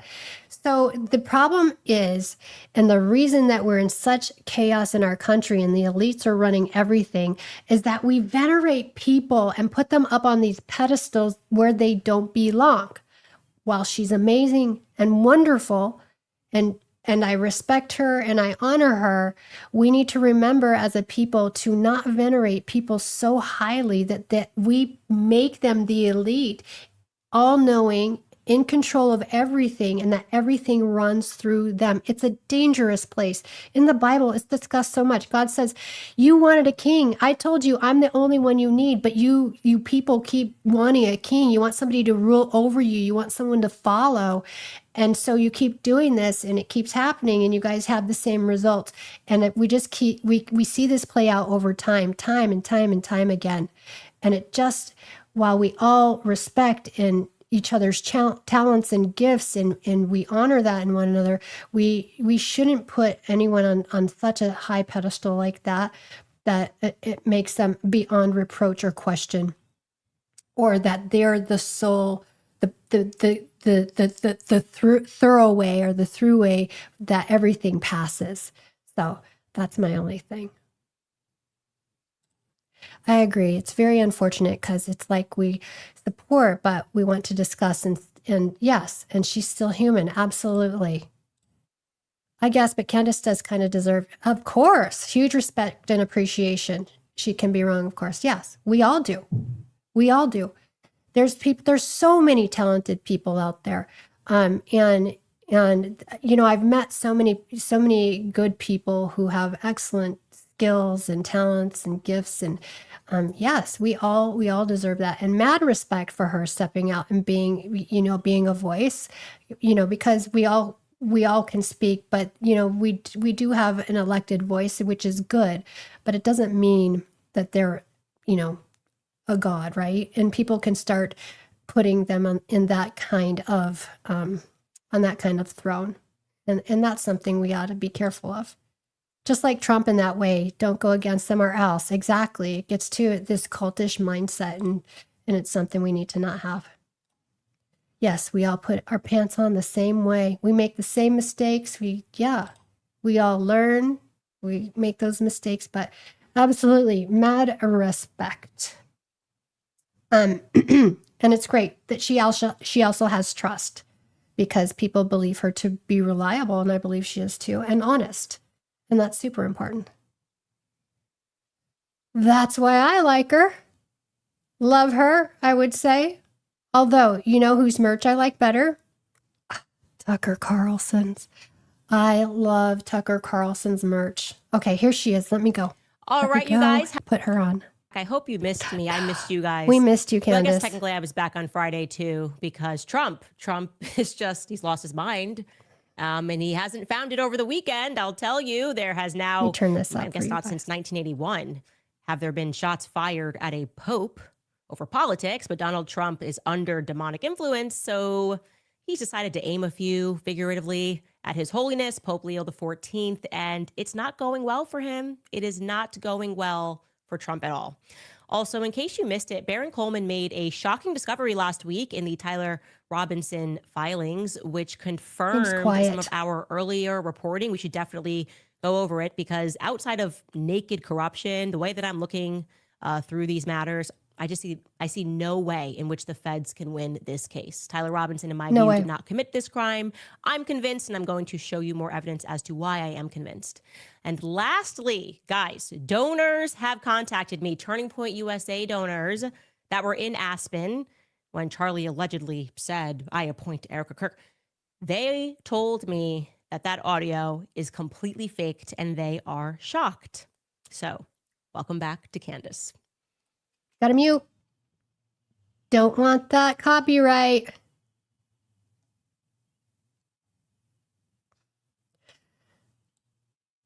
Yes. Okay, you guys, before we get to the meat and potatoes of today, I at first have to tell you about my weekend because it was a little cray-cray. I'm pretty convinced that my life is in fact a sitcom, okay? One that's probably being written by Will Ferrell. I sometimes believe I could be a Sims character and someone's having a lot of fun. So on background, I had not spoken about this before because it's pretty lame, but my foot has been broken for the last 4 weeks. I broke my foot, no joke, on Friday the 13th. There's a picture. And I was doing nothing. It was very uncool. I was wearing a slipper that was too big for me. And I got up to take one step. I slipped inside the slipper and I landed like this on the front of my right foot, heard the pop. Very proud of myself. I did not scream because my daughter was within earshot and I didn't want to scare her. But anyway, as you can imagine, with 4 kids beneath the age of 5, it's a minor inconvenience, okay? I can't even hold my youngest, who is 11 months, not yet walking, beyond, a few feet before it grows too tiresome. So anyway, Saturday morning, I get up all the kids, right? We're going to this outdoor market. We're going to meet up with Theo Von. My kids love Theo Von. And at this particular market, there happens to be a playground. I want to be clear, it is a preschool playground. It is for toddlers, not even for kids. So I buy what I need to buy at this market. And my husband is with me and he's holding the 11-month-old because I can't hold him. And it's already, not the best Saturday morning because I had only just learned the day before via a presidential statement that Brigitte Macron is way better looking than me. I actually learned that it's not even close. It's not even close. I'm kind of ashamed to show my face in public. I'm wearing my big sunglasses. Anyway, so I got what I needed for dinner and I was then heading to the toddler playground right next to the market. So the kids could run around for a bit, and about 40 feet away from the little gate that opens the playground, my husband notices that there's an older woman that's laid out on the concrete in the middle of the parking lot. There's 2 men standing above her. There's obviously something going on. I instantly know what that means. My husband is that kind of guy who is always going to go try to help in every scenario. And he's like, well, I have a medical kit in the car. Let me just see if she's okay. And I'm like, mildly being a little selfish because I'm realizing I'm going to have to hold the bag and I have to hold the baby. And I'm like, there's already guys over there. But I'm like, okay, no, obviously you should go and you should try to help and see if they've called 911. So I just want to put that in your mind. Me, boot, like medical boot, walking with a limp, holding a grocery bag on my left shoulder and a very tall, off the charts tall 11-month-old. Just want you to know that in this moment, I'm obviously a victim. It's also like 85 degrees, boiling on top of that. And I make the 40 feet journey. And as soon as I get onto the playground at this preschool, I see Cabot Phillips, okay?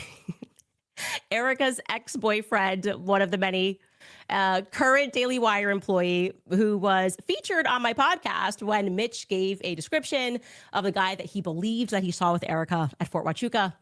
Back in September. You will recall that I texted Cabot Phillips before we mentioned him on the podcast, looking for a simple yes or no response. Hey, were you at Fort Huachuca? Guy kind of thinks this person fits your description. He made a decision not to answer. Not really sure why. I kind of think it's because he works the Daily Wire and it's kind of like a big drama club and they overthought it. And we're like, we can just ta-da and surprise her, whatever. Anyways, he looks at me and his jaw, literally his mouth was ajar, like like a sitcom. I don't think people really do that. I didn't think people really did that in real life, but he did. So I said, hi, Cabot, because what else would you say when someone's like this, And he goes, no, you know what? I am really not wanting to do that right now. And I said, okay, we don't have to do anything. We are in a very confined space here with very small children. He had his 2-year-old. I've got 4 kids on this playground. He was outnumbered, to be clear. I've got 4 kids on this playground, but he was fired up. So he wanted to have a little verbal tussle, I guess. And his energy was giving dad at a t-ball game, the one that wants to argue with the ump, who's really like a teenager volunteering. And he's just like, no. So he then said to me rather really mysteriously, he was like, this is my son. So I look at the kid, really cute. And I said, oh, hi. And he goes, oh, really? Because of you, people don't believe that he is my son. Okay. Totally confused. I was so confused. I've never been more confused. I'm also hot and I can't walk. I have investigated a great many things on this podcast, but the paternity of Cabot Phillips' son, not this show, wrong podcast. Kamala's grandmother, absolutely, that was me. But this, a little bit out of line. So I said, Cabot, this is not the appropriate place. We are on a toddler playground. If you would like to step outside of this designated play area and have a step conversation, outside. I would be happy to, but not in front of my kids. And then he says, oh, now you care about kids? I was like, yeah, that's kind of my whole brand. I care about kids. And my kids have no idea what I do. So again, if you'd like to step out of this perimeter, we can have a chat. And then he sort of huffed and he was texting on his phone. And then he decided Texting that Erica. he wasn't done, I guess. And this next part, I just was like, who is writing the script? He drops his bottom lip like this. And he says, this is my tattoo. Here it is. This is my tattoo. See? And I couldn't see anything from where I was standing. I had no idea what was happening. 4 kids, a broken foot, the inside of Cabot's bottom lip, all happening in like 85-degree muggy weather. There's just no justice in this world. I want you guys to understand I was a victim. I'm being victimized on this toddler playground. And the dialogue obviously going on in my head was, Cabot, please put your lip back inside of your mouth before I punch you in your face. But I'm a doll. I'm like a Southern peach now. So I instead reinforced to him, I said, Cabot, we are on a toddler playground. This is just not the appropriate place. And then he said, oh, would your podcast be a more appropriate place? And that was giving Todd from Wedding Crashers when he's like, oh, will that make you love me? And yeah, obviously my podcast would be a more appropriate place because like toddlers are not my general demographic. And I would like to state unequivocally that never in the history of this podcast have I discussed Cabot Phillips' tattoos or his inner lips.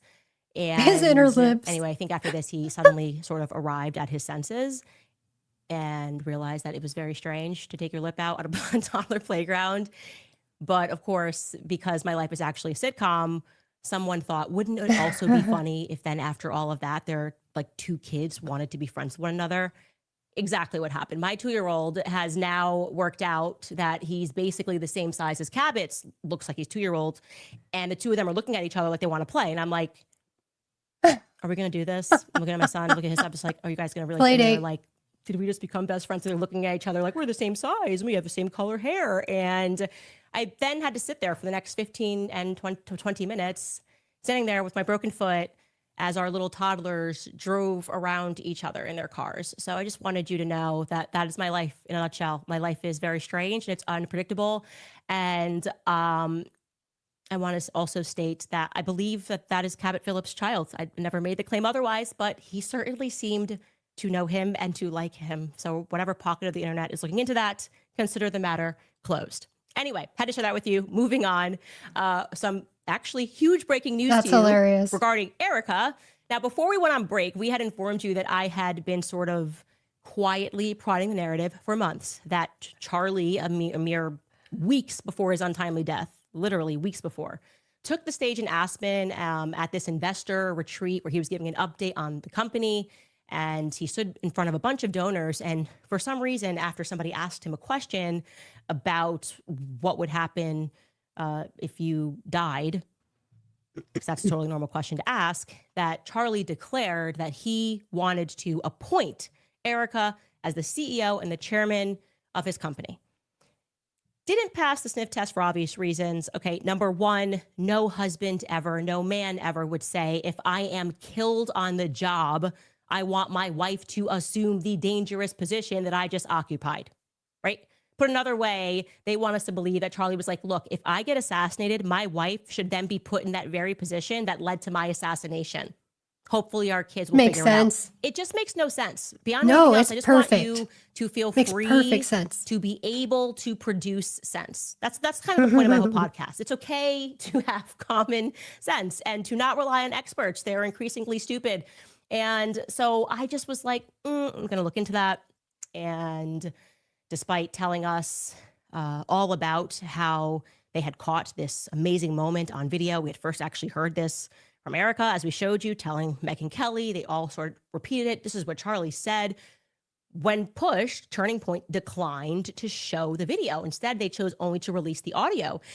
And when we asked for the video, Blake freaked out. Blake Neff, Blakey boy, Blakey the Neff, Neff to the Blakey. My man Blake. B to the L to the freaked AKE. He Balaki. said that I was a psychopathic subway killer that was wielding a knife. I said, if I have to be that in your imagination, that's fine. Can we see the video? He said, no, we're never going to show you the video because it'll never be enough. Little too much emotion, Blake. I know how to read rooms. You're not acting right. Well, guess what happened after we aired that episode? And I guess I hadn't appreciated that we had never said that happened in Aspen. Most people were assuming that happened in the Hamptons. It did not happen in the Hamptons. It happened in Aspen. So after my episode, I had another 2 donors reach out to me who were present at this Aspen event, and they were shocked. I guess they were watching my show, like Cabot Phillips. They're like, ajar, because while they had heard, obviously, Erica at AmFest, that she walked out to Charlie saying that, they had heard her discuss that statement. They were not aware that Turning Point was making the claim that the statement occurred at that event. And they said unequivocally, that did not happen. Charlie never uttered those words. They were shocked to hear it. So I'm going to run that clip again of what they are alleging that Charlie said. Take a listen. But we have a great board, and God forbid if something happens, they'll figure it out. I appoint my wife to run Turning Point USA if something happens to me. Erica would do a great job. It's just very strange that he would say, appoint my wife. Like, why would you have to make an appointment there? You could just discuss it. Even if you were going to say it, you'd be like, I think that this person will figure it out, whatever. But I appoint is so formal. It is just so formal. That right there, it turns out, might be Charlie GPT, a term, by the way, that you should know was first uttered, Charlie GPT, in an interview by none other than our guy, Andrew Colvett. He claimed after Charlie died that they had pitches from companies that wanted to create just that. Don't believe me? Take a listen to Andrew Colvett. And at what point did it become clear to you that this was going to, that you were going to at least temporarily not fill Charlie's shoes, but take over part of his role? Because obviously since then you have been not alone, but you have been running the Charlie Kirk show. You are, for the moment, the voice of Charlie Kirk in the aftermath. When did that become clear that was something you were going to undertake? Yeah, and I just want to be very clear that I don't see myself as that. I worked with Charlie just about every day for 8 years, and I feel like I have a Charlie GPT or something in the back of my head. I mean, I hear, as long as you don't do the weird AI we are thing. not going to do the weird AI thing. Good. We've been pitched on that multiple times. I'm just like, guys, no, not at all. Okay, so they've been pitched on that. Do I believe that after Charlie died, people would have been so distasteful as to rush in and immediately pitch a Charlie GPT scenario? No. I think it's plausible that those pitches took place before Charlie died for a litany of reasons. They might suggest that. I mean, I've certainly been in places where they've pitched me on like AI Candace, hologram Candace, because it helps you not have to go to so many places at once. Oh, you can have a hologram. That probably sounds more right to me. My question is, did they take someone up on their offer to create a Charlie GPT? Because I cannot stress this enough. The donors who were in attendance in Aspen are telling me that Charlie never said this. Not only that, but they are telling me that multiple times throughout when he had an opportunity to even bring up Erica, he did not. Apparently, Erica was up in Aspen, but was not at this exact presentation when the questions were asked. There was even a smaller dinner that took place later with just about 12 people in attendance that took place after the presentation. They asked him about his future plans for Turning Point, and Erica was never mentioned. When I say they are stunned, they are stunned. They are saying, you need to pursue this further because they're lying. This did not happen at the Aspen event. It would be very easy for them to drop this video, and they want it dropped. Okay? These are donors to Turning Point USA. What can I say there? How evil are the implications there? Do you understand? Are you comprehending? Because I don't think I am fully comprehending. Unmatched only by evil Trump. That would be, if true, that they used an AI program, which Blake Neff's reaction to me, I've been around, suggests that they did, because it's just so much easier. Why would you just release the audio and not the video? This is crucial, okay? This is crucial, and I'm not going to let this go. I'm like a dog with a bone on this. Turning Point must release the video and disprove the notion that they made this up, because the notion signifies that there was a plot to remove Charlie and then to use Charlie GPT to convince the world that it was effectively Charlie's dying wish for his wife to replace him, right? They thought, okay, well, people are not going to believe this. He's been talking about wives staying at home, so we're going to have something that convinces them that this is actually what Charlie wanted. I know it would do. We'll create a sentence that he said weeks before he died. And it's unlikely. And to add to that totally unlikely scenario, they also kept insisting immediately and through various interviews that Erica was raised by a single mother, something that is objectively untrue. We have proven that 1,000 times over. It is objectively untrue for them to even suggest that Erica was raised by a single mother. It's not true. And by the way, it's weird that she describes herself as a single mother. You would say you're a widow, just totally different vibe there. This feels evil to me. I have a troubling sense, a growing troubling sense that Charlie never said it. Now being deepened further by donors with direct knowledge of this event. And speaking of a growing and troubling sense of evil, there is a relationship that is that needs to be further explained, I think, or further understood between Erica Kirk and Ben Shapiro. It's beginning to make me uncomfortable. It keeps presenting itself. I didn't want to see it at first. I wasn't cynical enough to see it at first. I remember early on, people were like, do you think he's trying to take over Turning Point USA? And I said on my show, no, I don't think so. But something happened during break that has changed things, I think, for me. Tell us. And there's just too many coincidences adding up here, okay? First and foremost, I have told you, I have proven to you many times over that Charlie hated Ben. Everybody knows that. Even Jeremy Boring, when he went on his Candace tour, kind of caged his response and tried to make it sound good that the two of them did not get along when he was on Piers Morgan. That's the former CEO of Daily Wire. Erica knew this. Andrew Colvett knew this. And as I've said to you, after I was fired from Daily Wire in the beginning of 2024, Charlie took my side in a very big and public way. Ben then set to work behind the scenes, getting the Jewish network of donors and writers to peer pressure Charlie to distance from me because of anti-Semitism. Andrew admitted in that same New York Times interview that we just showed you that he effectively forced Charlie to interview Ben a few days before his death. Charlie did not like that. He was upset with Andrew, as Andrew illuminates. Then Charlie dies. A couple days later, Ben says he's going to pick up the bloody mic. Okay, fine. Maybe just poor phrasing. He then gets, behind the scenes, he gets Caleb Robinson to negotiate to have Ben on Charlie's show. Actually, they wanted to have only Matt Walsh on the show. And Caleb said, well, how about a 2-for-1 special? Andrew Colvett agreed to do that. So he inserted himself again where he was not wanted. He then went to the funeral. All of that to me was very weird. And then it got something felt off when Erica elected to have him open AmFest. I said, this is too much, right? He then That is was radical gross. and instant in his It was demands gross. for Megyn Kelly to say something about me, to do not look into Erica Kirk. Like, he was one of the reasons that I actually looked into Erica Kirk, because I thought this is very weird. Why is he's almost signaling to us that we should look into Erica. No, Megyn, demand you say this. Michael Knowles, even now, calling her evil, looking into the wife as a potential suspect, which is like what happens all the time in the course of any investigation. That's evil. He was too emotionally invested. And I started asking myself, is he also financially invested in some manner?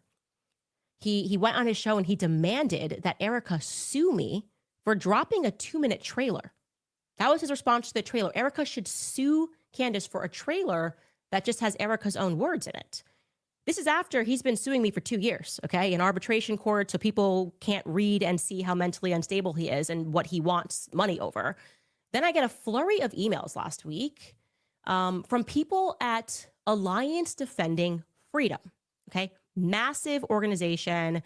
They do great work. You know, if you remember the baking the cake for the gay couple, it's like a free speech organization on behalf of Christians, okay?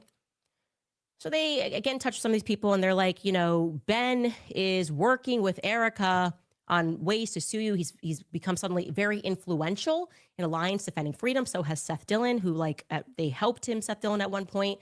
And I'm like, whoa, isn't this a Christian organization? What are you talking about? Ben Shapiro is working with Erica Kirk and Turning Point with Alliance Defending Freedom. That doesn't sound right to me.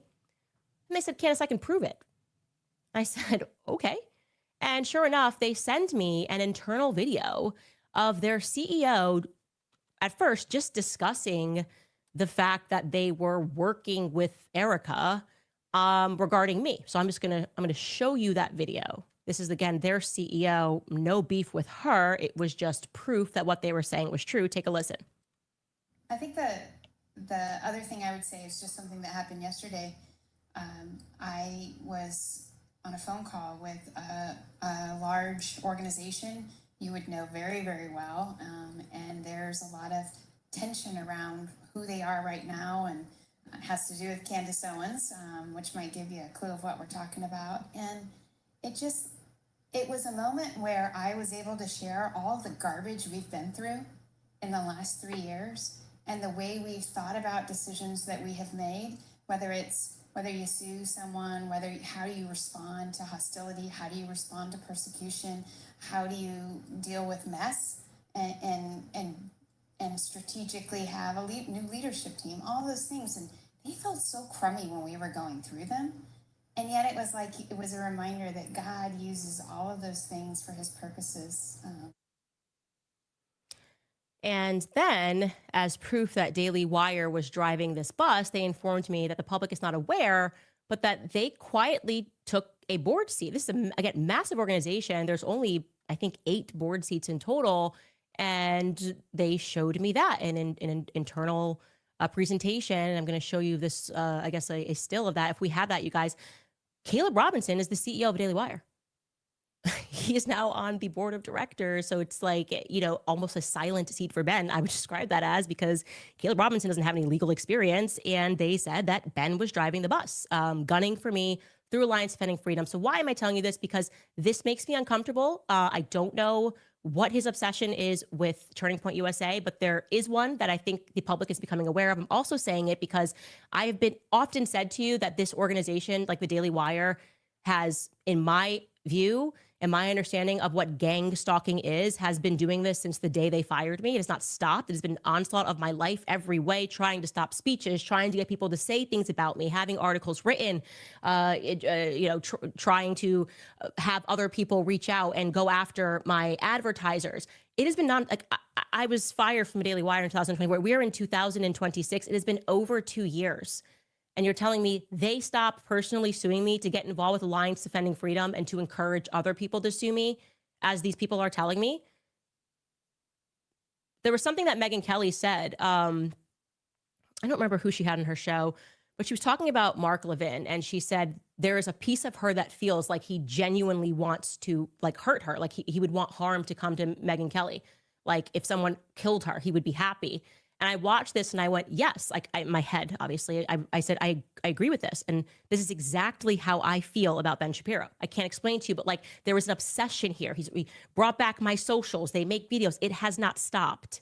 And I just want to make sure that at every turn, this is the only, like, I feel like this is the only weapon that I have back against them is to continually expose the stalking that goes on behind the scenes. There should be, by the way, an organization, if you're going to talk about Alliance Defending Freedom or people that are helping Christians, there should be an organization that is dedicated to protecting employees or former employees or former contractors from this level of nonstop, consistent harassment and focus and obsession. Just fire someone. This should never be happening to you at work. But I will forever publicize it so people are aware of, and obviously people have seen it. They've brought back my socials, and this is apparently going on behind the scenes. They're somehow involved with Turning Point USA and egging for them. And this person did also mention Seth Dillon. One of them mentioned Seth Dillon. The other 3 people at Alliance Defending Freedom all said Ben Shapiro.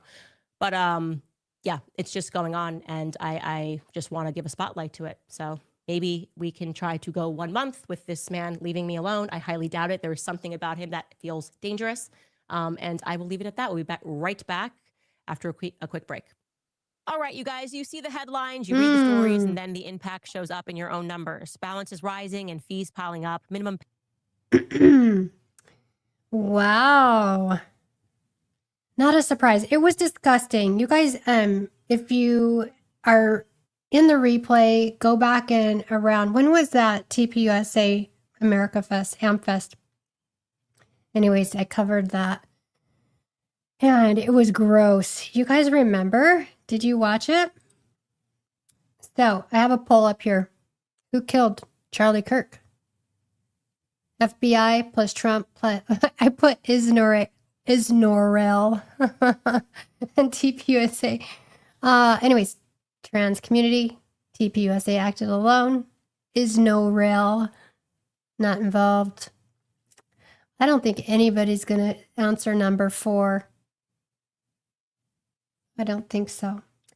How do you even do this? I have my phone up. Like I don't even know how to take a. How do you take a poll? I can see it on the screen on my phone, but I can't see how to take a poll. Like, how does that even happen? How does that come up for you guys? Is it in the comments? Okay, anyways. So, do you think she's friends? Do you think she's been friends with Shapiro all along, or did this happen after Charlie left? That's crazy that you did that AI voice fearlessly. I want to hear it. You should send me the recording. Send me the recording. You can email teresabetterlife@gmail.com. Let's see, or send it through social media. That's crazy. What does Candace Coffee's Cup say? What does it say? Is it Central Intelligence Agency? I don't know what her mug said. They'll run it by at the end. Every TPUSA. Everyone is a cringe. It is everything. It's kind of sad because I think she's genuinely afraid and hurt by Ben's mockery of her. That Egyptian plane video they did caused harm to her spirit. Yeah. I mean, yeah, it seems like she's, hurt by his actions continually going after her. That's just evil. Like getting bombarded with that kind of evil and that kind of hate. You can feel it spiritually come at you. You like take those dodge balls of, you're trying to dodge them. You can feel that energy. You can. Yeah. I don't think she is afraid of him because I think she knows he's crazy. Allegedly. I think she believes he's crazy. I believe she believes it. I believe it. I think he's a wacko and dangerous. I think he's dangerous. Look at the lights gotten all weird. My light's coming in through my windows here, right down on my face.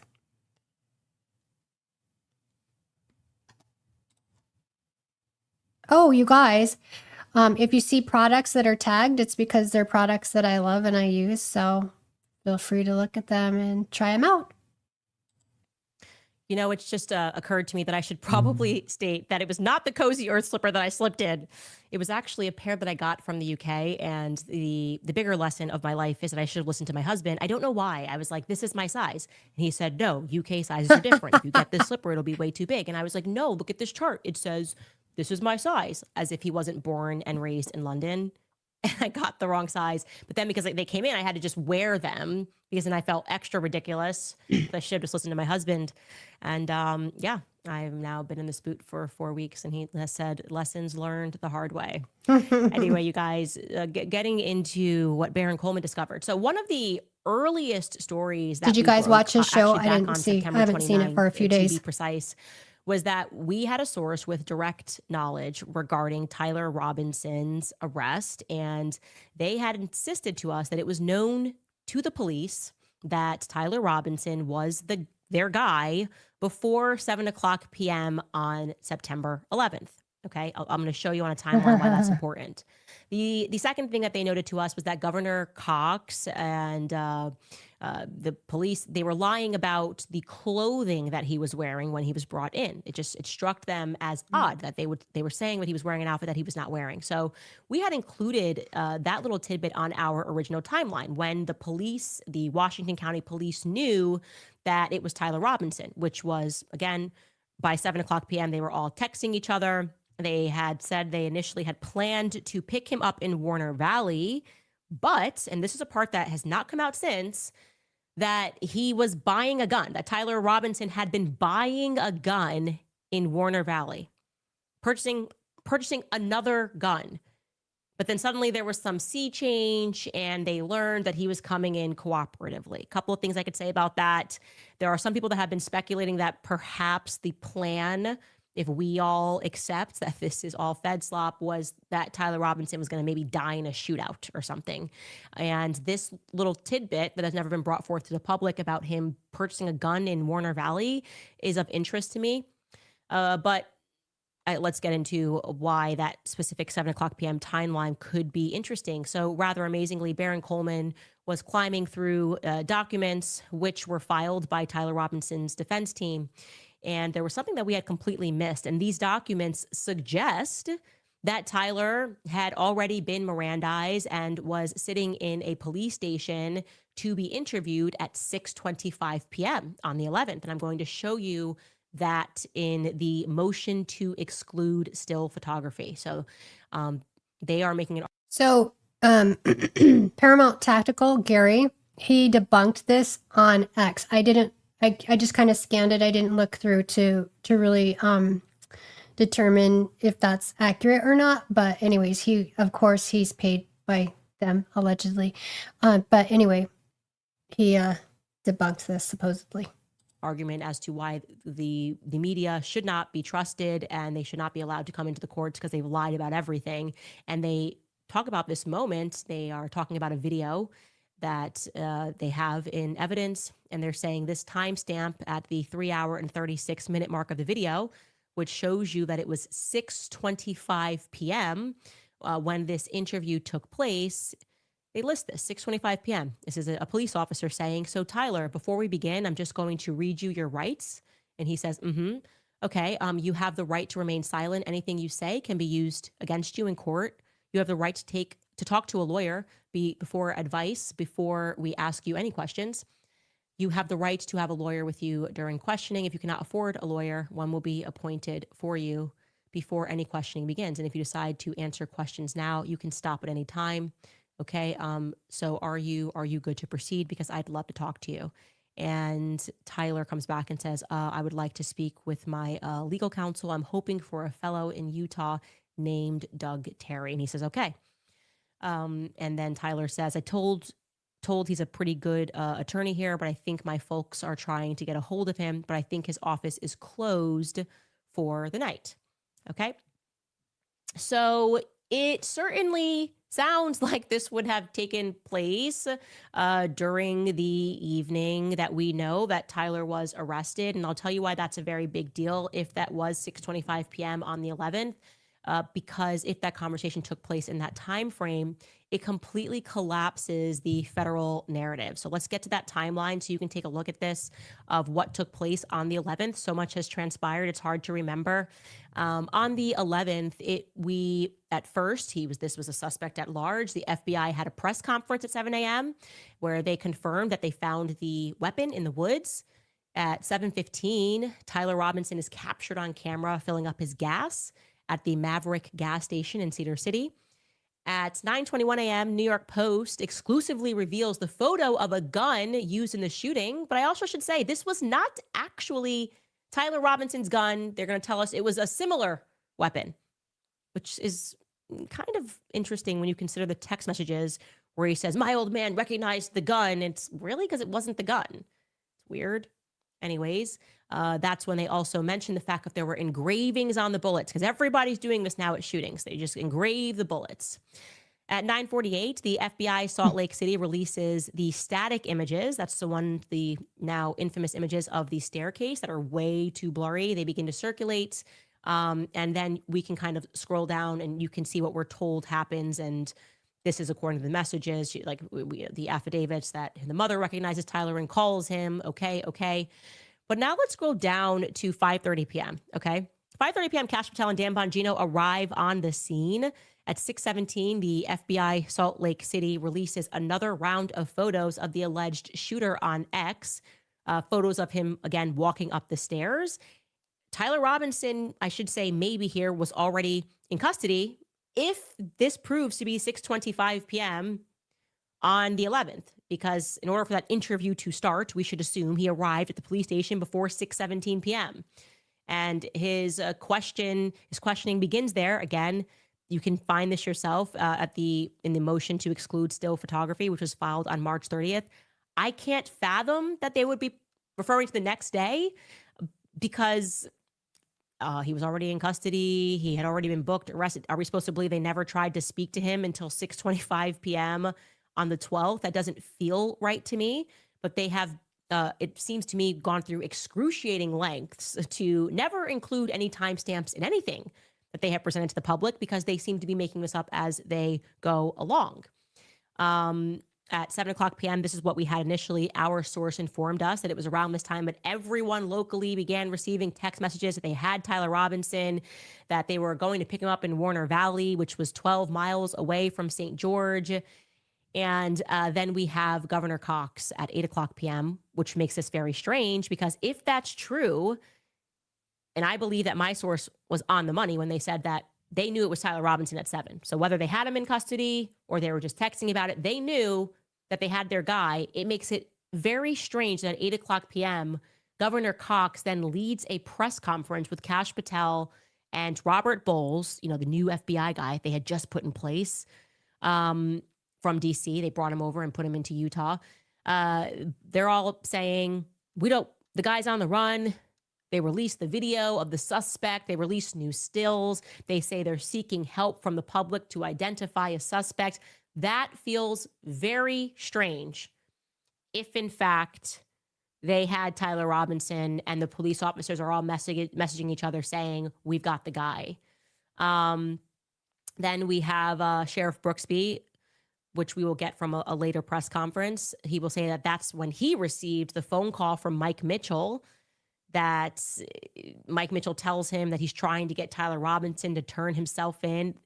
Everything starts getting weird. He says the phone call is less than 2 minutes. And then Sheriff Brooksby calls the Utah County Sheriff Mike Smith to tell him about the call that he just got from Mike Mitchell. They're all excited. They tell us at 9:00 that Tyler arrives at the police station. That's according to the press conference that is given by Sheriff Nate Brooksby. That's not going to track everything. Everything just falls apart. It almost feels like they're trying to fit it in to make it seem that it was in the 33rd hour that Tyler Robinson was booked. Kash Patel will later say that. They're all saying in the 33rd hour. This feels entirely fictitious to me. I have said I feel like they just wanted to say 33 hours because it seems to me like they were signaling to one another. 33. Yes, that stuff exists. Yes, Freemasonry exists. Yes, this exists globally. We just proved that a couple of weeks ago. France assassin squads tied to Freemasonry, so we can stop pretending that that's a figment of anyone's imagination, least of all mine. That was something that Blake Neff was coming apart about. You think there's, symbolism with 30. Yes, I know that there is symbolism. That symbolism is crucial to Freemasonry. I know that Freemasonic gangs exist and they carry out hits and they murder people. And if you don't know that, I would be pretty surprised, Blake. You wouldn't be so angry if you didn't know that. At 10:26, the search warrant states that Tyler Robinson arrived at Washington County Sheriff's Office with his parents. So we already have this disparity. It's good to see these timelines, because once you start plotting it, you're like, wait a second. So why did Sheriff Brooksby tell us that he arrived at 9? Now we hear that he arrived at 10:26. And by the way, the tape is apparently lost of when he arrived. Right? The fact that, and I don't know if that's been updated since, but the fact that we are told that the video footage, I believe the local Utah press attempted to get the video footage of Tyler Robinson turning himself in or walking into the police station, and they were unable to secure that footage, strikes me as extraordinarily odd. But if you are tracking what is being implied here, that they're lying about everything, then they would have to remove that footage. Now, they didn't say it was deleted. They said it wasn't in their custody. They're kind of never really saying anything assertively because they're making it up as they go along.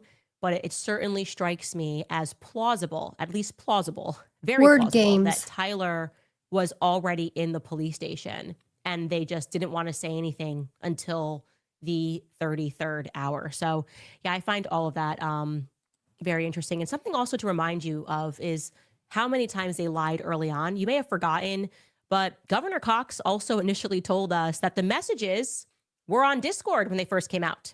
Then they changed and they said, oh, those messages that we released, they weren't on Discord, they were on iMessage. No, that's another federal change. You can listen to him say in the initial press conference, we got him, 33 hours, see you in Valhalla. You can hear Governor Cox say that the text messages were found on Discord. Take a listen. Investigators identified an individual as the roommate of Robinson. Investigators interviewed that roommate, who stated that his roommate, referring to Robinson, made a joke on Discord. Investigators asked if he would show them the messages on Discord. He opened it and showed several messages to investigators and allowed investigators to take photos of the screen as each message was shown by Robinson's roommate. These photos consisted of various messages, including content of messages between the phone contact named Tyler with an emoji icon and Robinson's roommate's device. The content of these messages included messages affiliated with the contact Tyler, stating a need to retrieve a rifle from a drop point, leaving the rifle in a bush, messages related to visually watching the area where a rifle was left, and a message referring to having left the rifle wrapped in a towel. The messages also refer to engraving bullets and a mention of a scope and the rifle being unique. Messages from the contact Tyler also mentioned that he had changed outfits. He said Discord. We understood Discord. We all said Discord. But then what happened was Discord themselves came out immediately. And they're like, no. And said that wasn't true. Discord gave a statement. On September 12th, they published that statement in The Hill, and they said, we are deeply saddened by this tragedy. We extend our condolences to the Kirk family and everyone affected. A Discord person said in a statement, in the course of our investigation, we identified a Discord account associated with the suspect, but have found no evidence the suspect planned this incident or promoted violence on Discord. So they suddenly changed their minds and they said, no, this was happening via iMessage. That wasn't a mistake. He's reading from a piece of paper. He's reading from a piece of paper, and then the feds got caught lying, and then they altered things, and they said, we always said that it was iMessages. And here's something else that's super interesting that I want to point out to you is that, Ashley, you said that in their filing, they are saying they're not going to use or present the forensic messages, right? So they're alleging they took pictures of Lance's phone of this text exchange when they brought Lance in. And they're going to show those pictures during the trial, but they're not going to actually show the forensic messages, which they would get, I'm assuming, from Apple or maybe T-Mobile or whatever. That is very strange.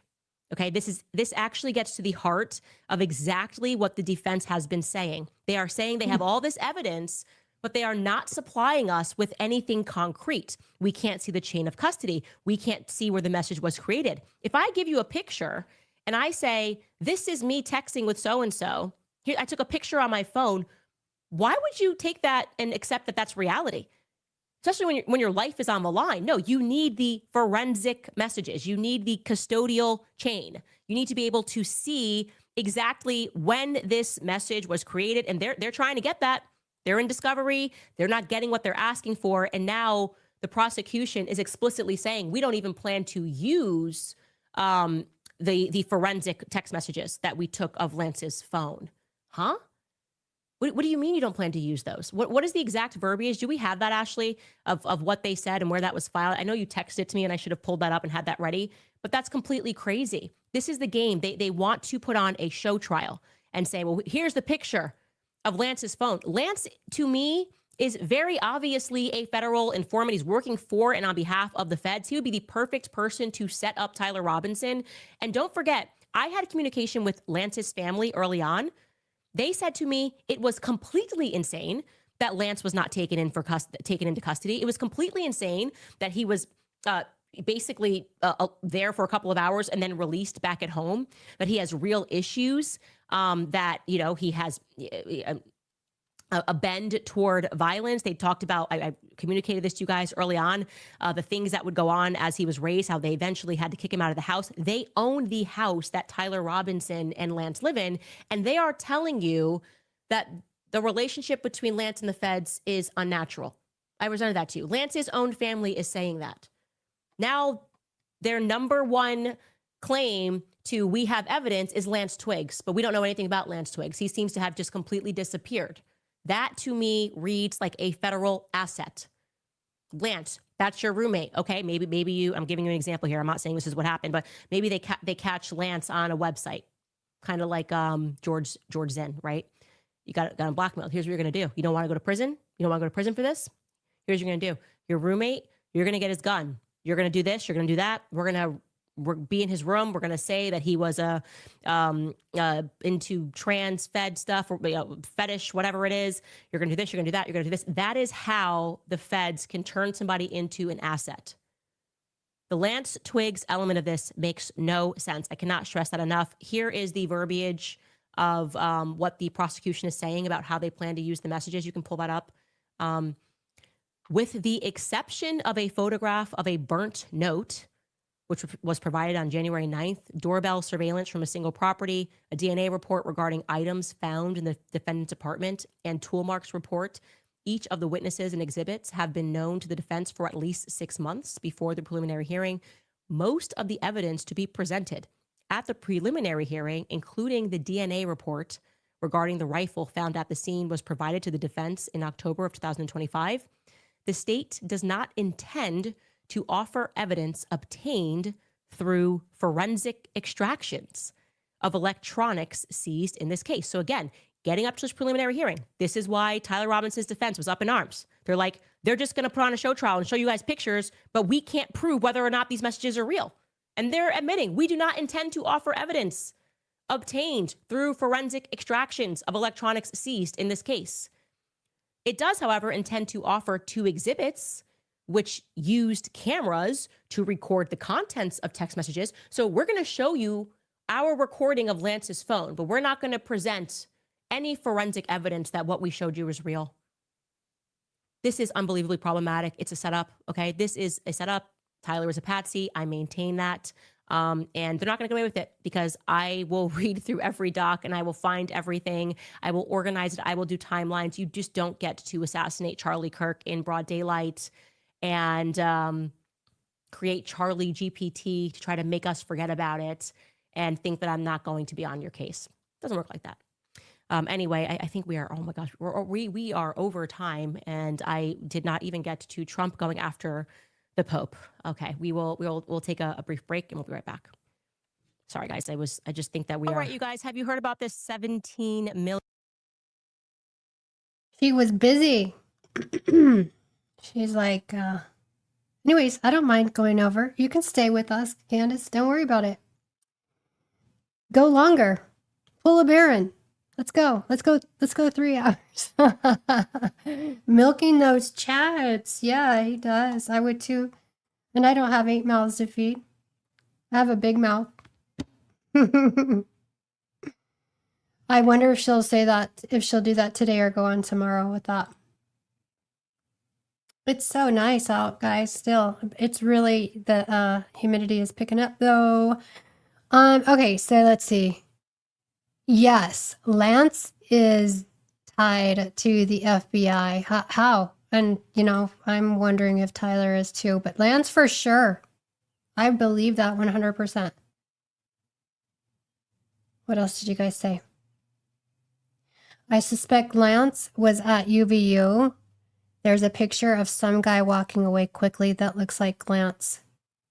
There was so many people there to cause distractions. That would not surprise me. And the guy at Dairy Queen, I don't buy that that's Tyler. It doesn't look like Tyler at all to me. Do you guys remember that picture? I should see if I can pull it up real quick.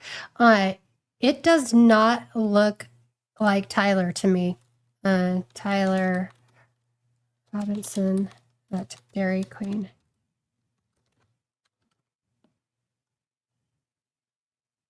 Images.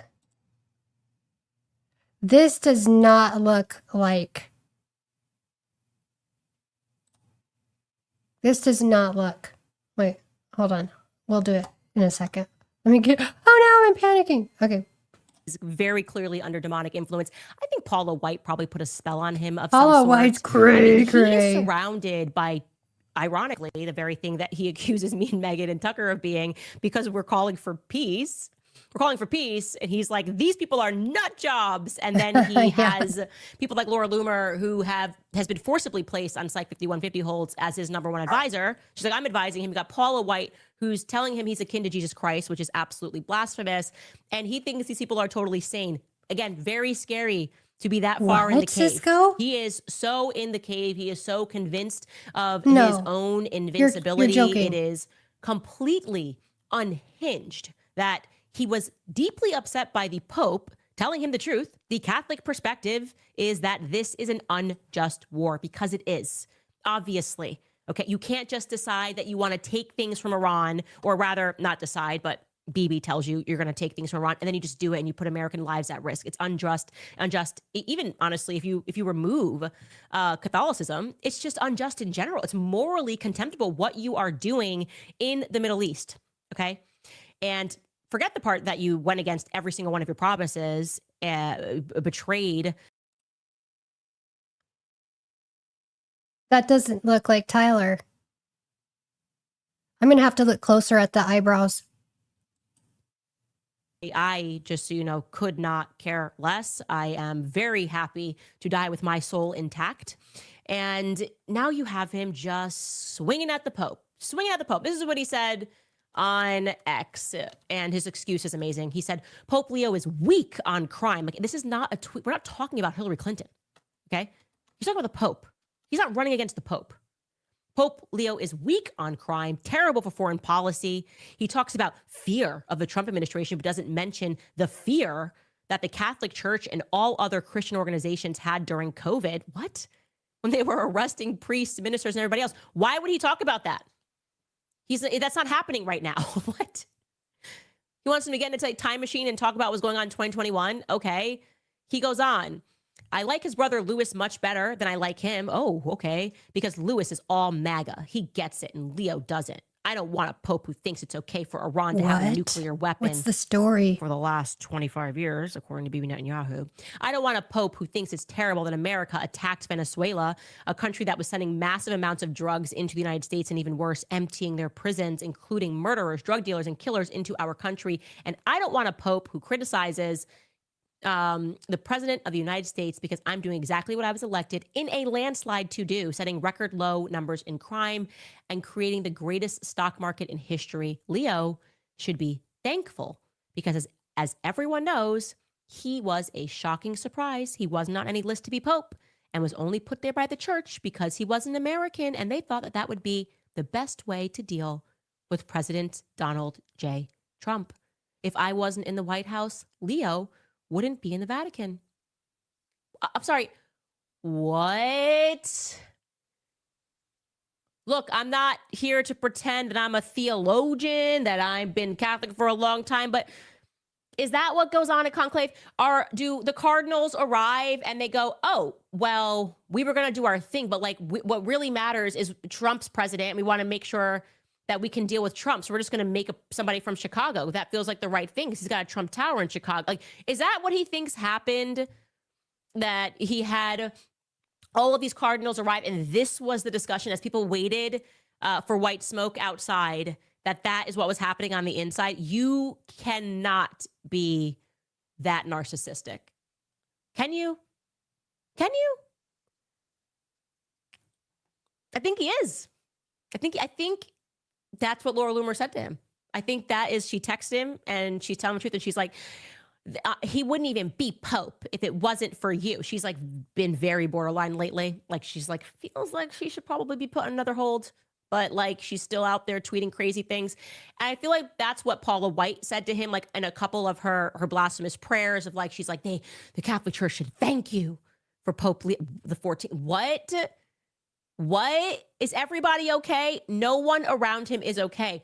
And I'm making fun of it, but I want to be clear that he is truly, and I do not say this to be extra, I do not say this to be performative, he is truly under demonic influence. You see that in the prayers, and I have to say respectfully, it was definitely something which I am hopeful, and please forgive me if I'm out of line here, but I'm hopeful that more cardinals, more princes of the church will speak out against the role that some of our bishops have had in this. I think some of them have gone too political. Bishop Barron standing beside Paula White during that prayer, and his excuse is, well, I was there. Well, then you should make a statement after and say, this is wrong. This is wrong. I didn't mean to be, I didn't know what she was going to say when she prayed, but what she said was wrong and it was blasphemous. And no, Trump, this is Easter and Trump has nothing to do. He is nothing like Jesus Christ. In fact, Trump is not even a Christian. And so there is a role here that I think the Catholic Church needs to step in a really big way. I think there are too many TV bishops, too many TV pastors, too many people that have turned what it means to be a Christian into reality TV. Frankly, you can wear the clerical robes and be presenting yourself as something totally different. There needs to be and there has been thus far, a very severe reaction just all across the faith. Everybody, every Catholic bishop, every Catholic cardinal, but Catholics in general, you can't support Trump.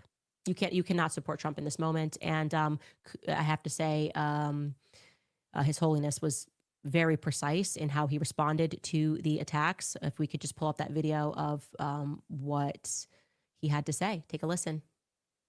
I basically said that the message of the church, my message, the message of the gospel, blessed are the peacemakers.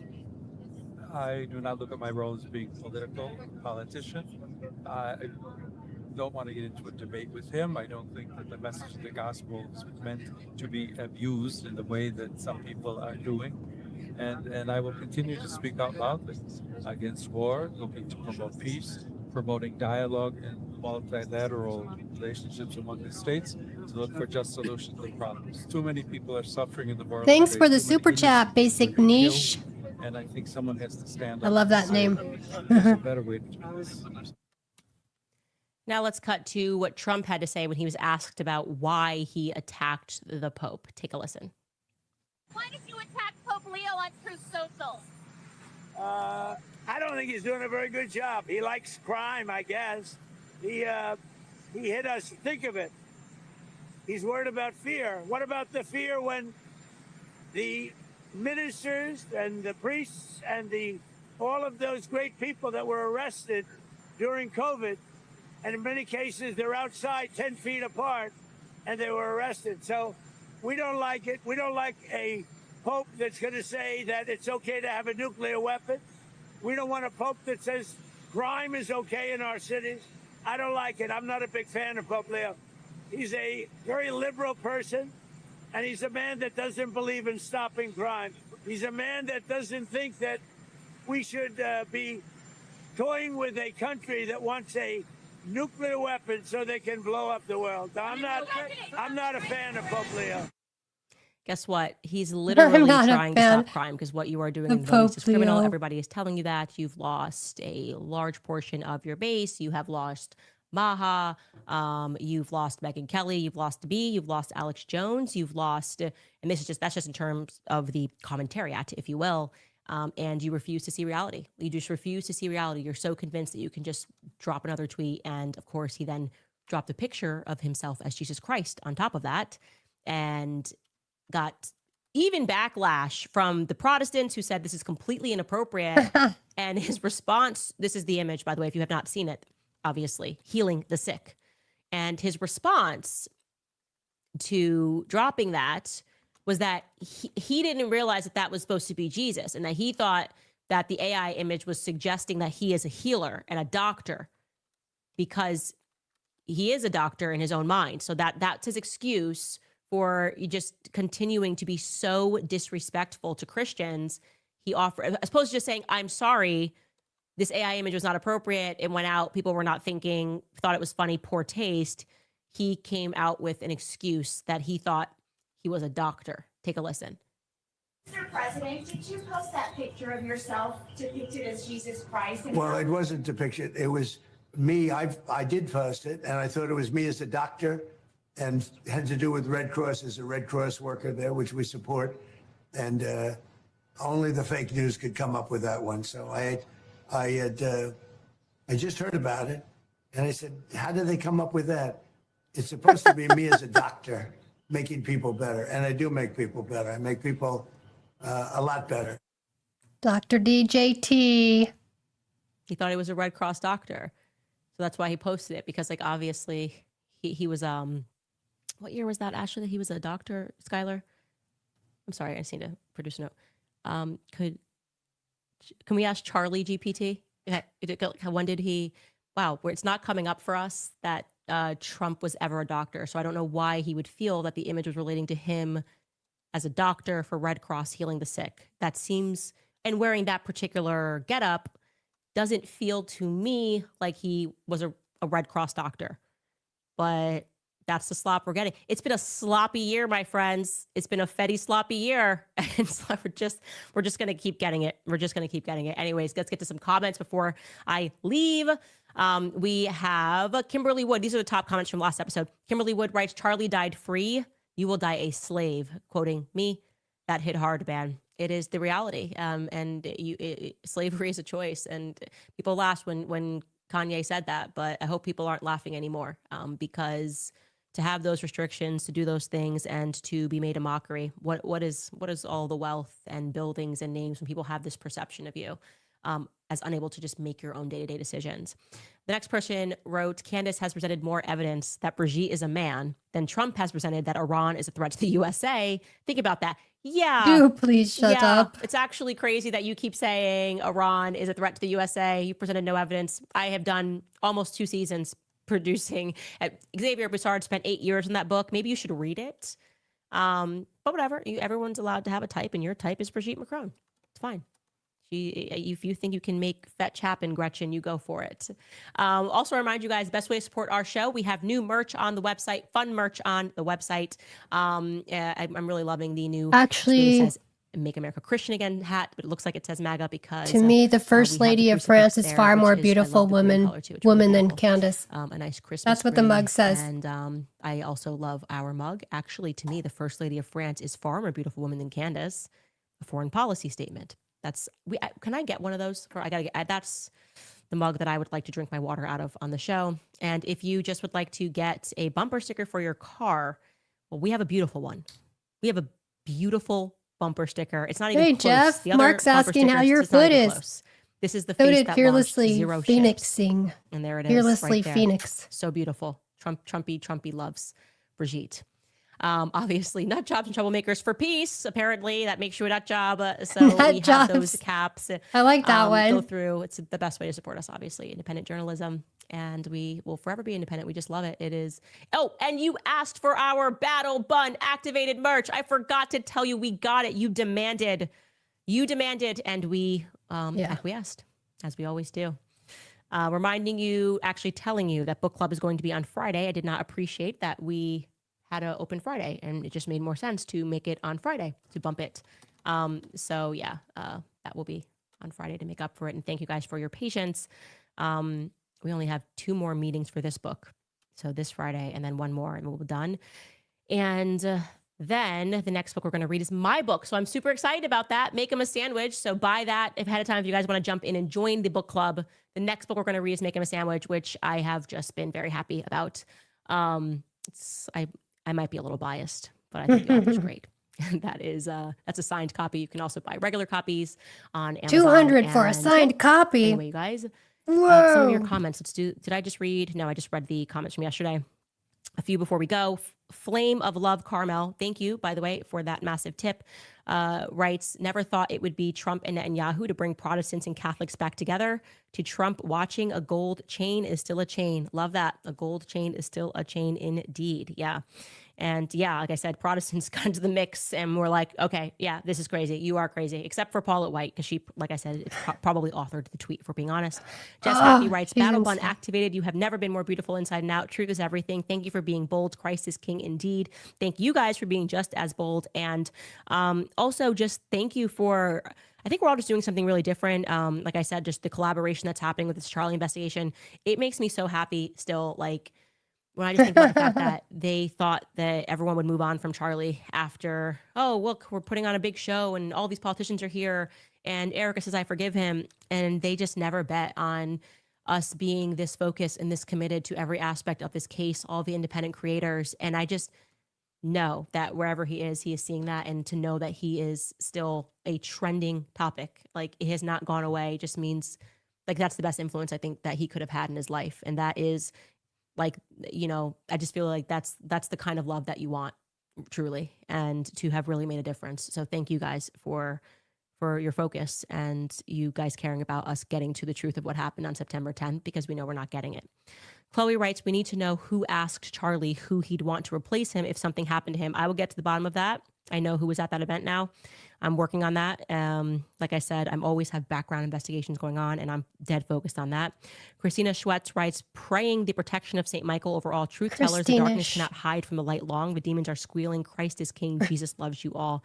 Thank you. St. Michael prayer works. I'm also keeping a novena right now, a Marian novena that I have to do every night until Christmas. So it's actually kind of now just become a part of my repertoire.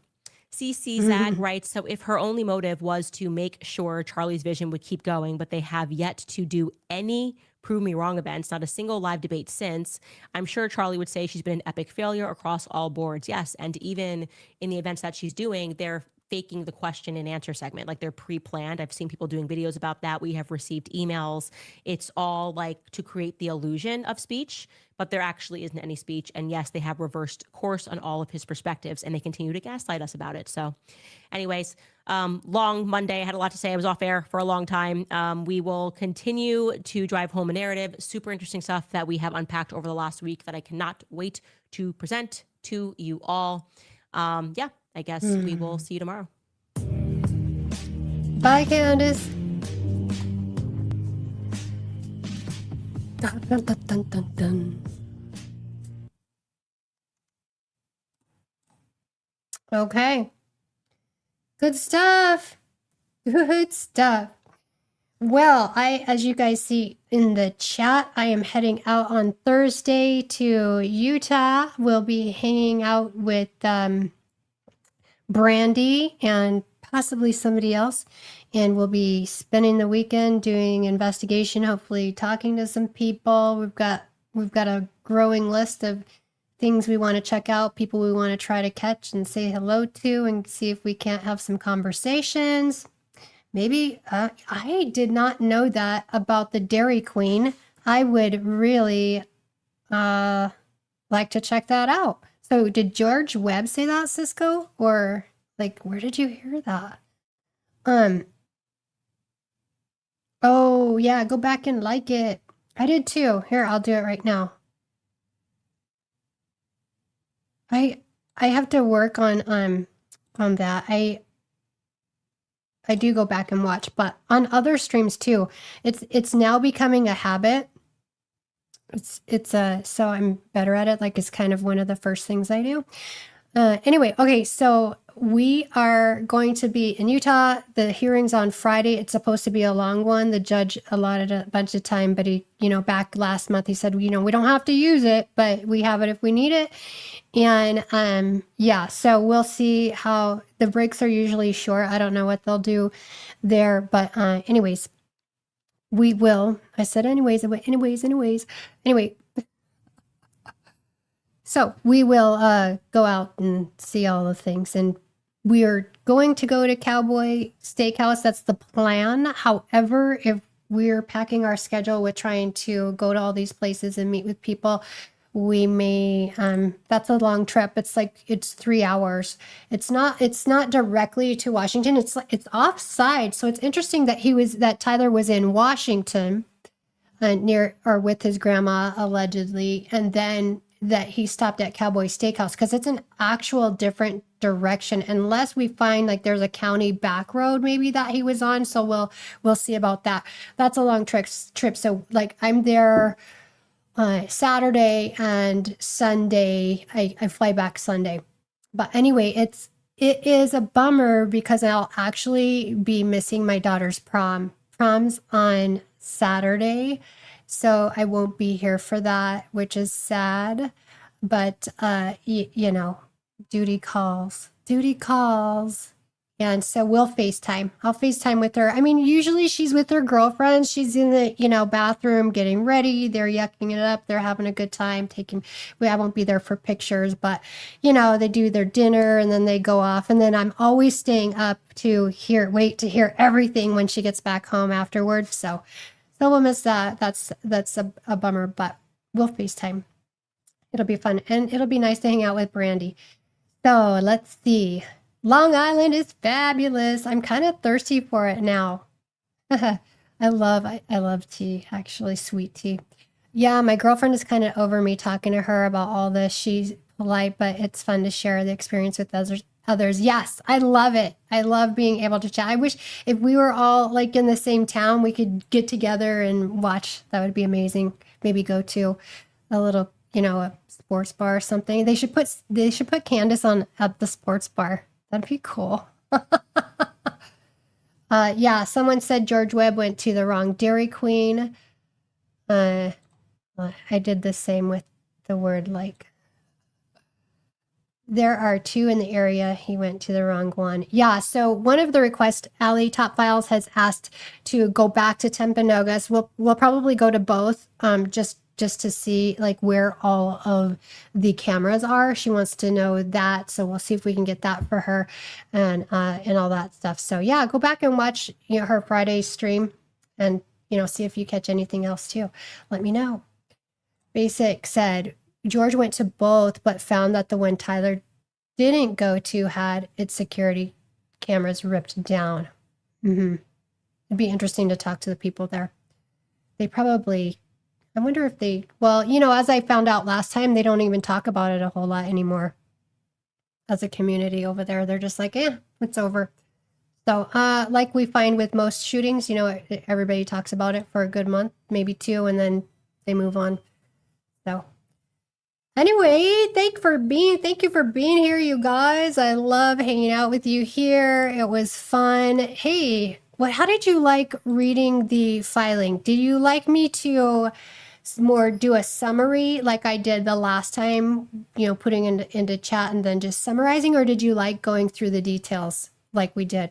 I know it's repetitive, but I'd really like to know what you guys prefer. Let's see. I only learned this year y'all have prom more than once. I'm here. We get a pseudo prom, grade 12 grad end of school thing. Yeah, they only have one here. And she's going with her girlfriends, and they're going to have a good time. I'll take pictures if she doesn't mind. Maybe I'll show them with you. Show her to you with her beautiful. Oh, I love her dress. She picked out the cutest dress. Anyways, basic. I enjoy the summaries because I'm too lazy to look up the facts myself. Yeah.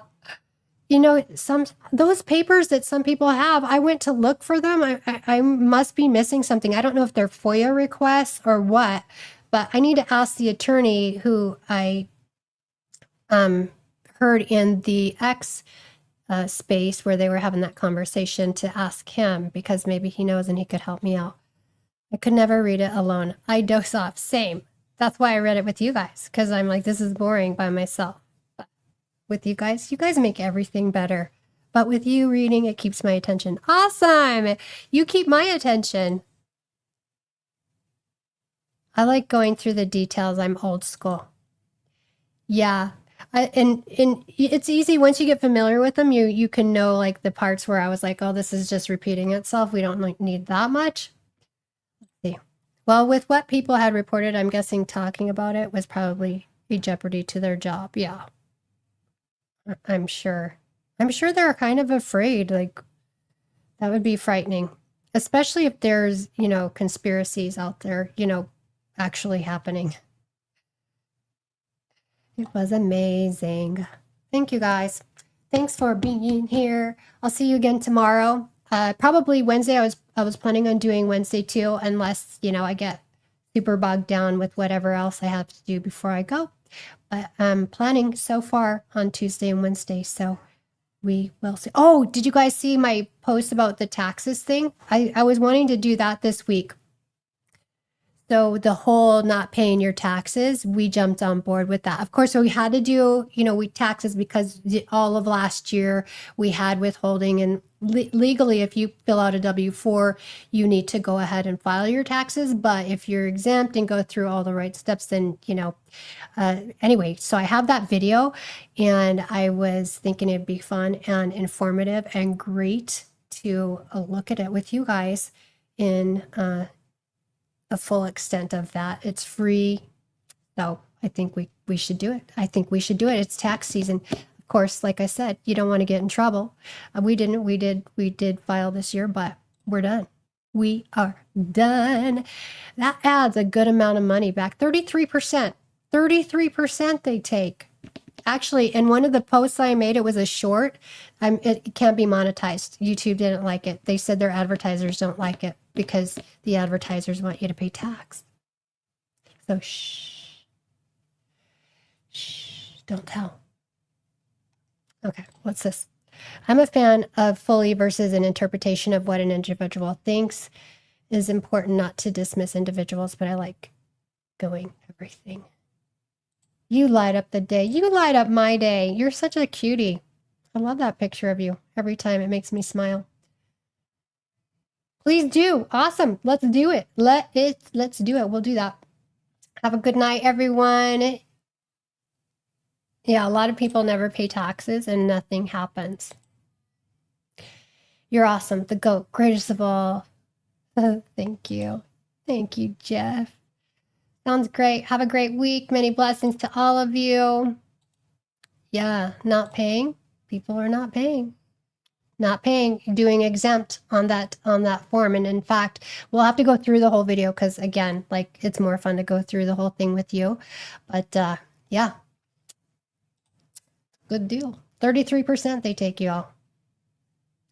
Okay, haven't paid. What? That's awesome. Going hunting for this video. We'll watch it tomorrow. Let's see. Good night, everybody. What? How? Yeah. Come tomorrow. Come tomorrow and we'll look at all of it. Wait, maybe the army makes it impossible. Probably. I bet so. But you can do it with Social Security too. Let's see. Where we live, it works out to 46%. Oh, that's just that's an insane amount of income tax, federal income tax to take. It's an insane amount. Marjorie Taylor Greene posted about it. She's got a former tax person she did a whole interview with. There's 2 other sources and resources for you all, and we'll go over it. We'll do it. They don't need our money. We need our money. I mean, we're talking, you know, it's not like I was just going to say, I'm trying to think of what somebody said. Somebody said something. I'm like, heck, I'd just like to be able to afford a couple different vacations a year. That would be great. That would be amazing.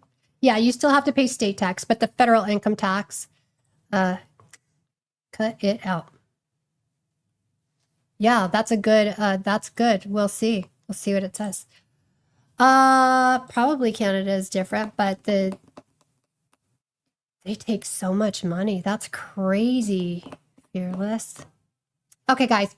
All right. I love you all. I love seeing you here. I love meeting with you here. I'll see you next time, and I'll see you soon.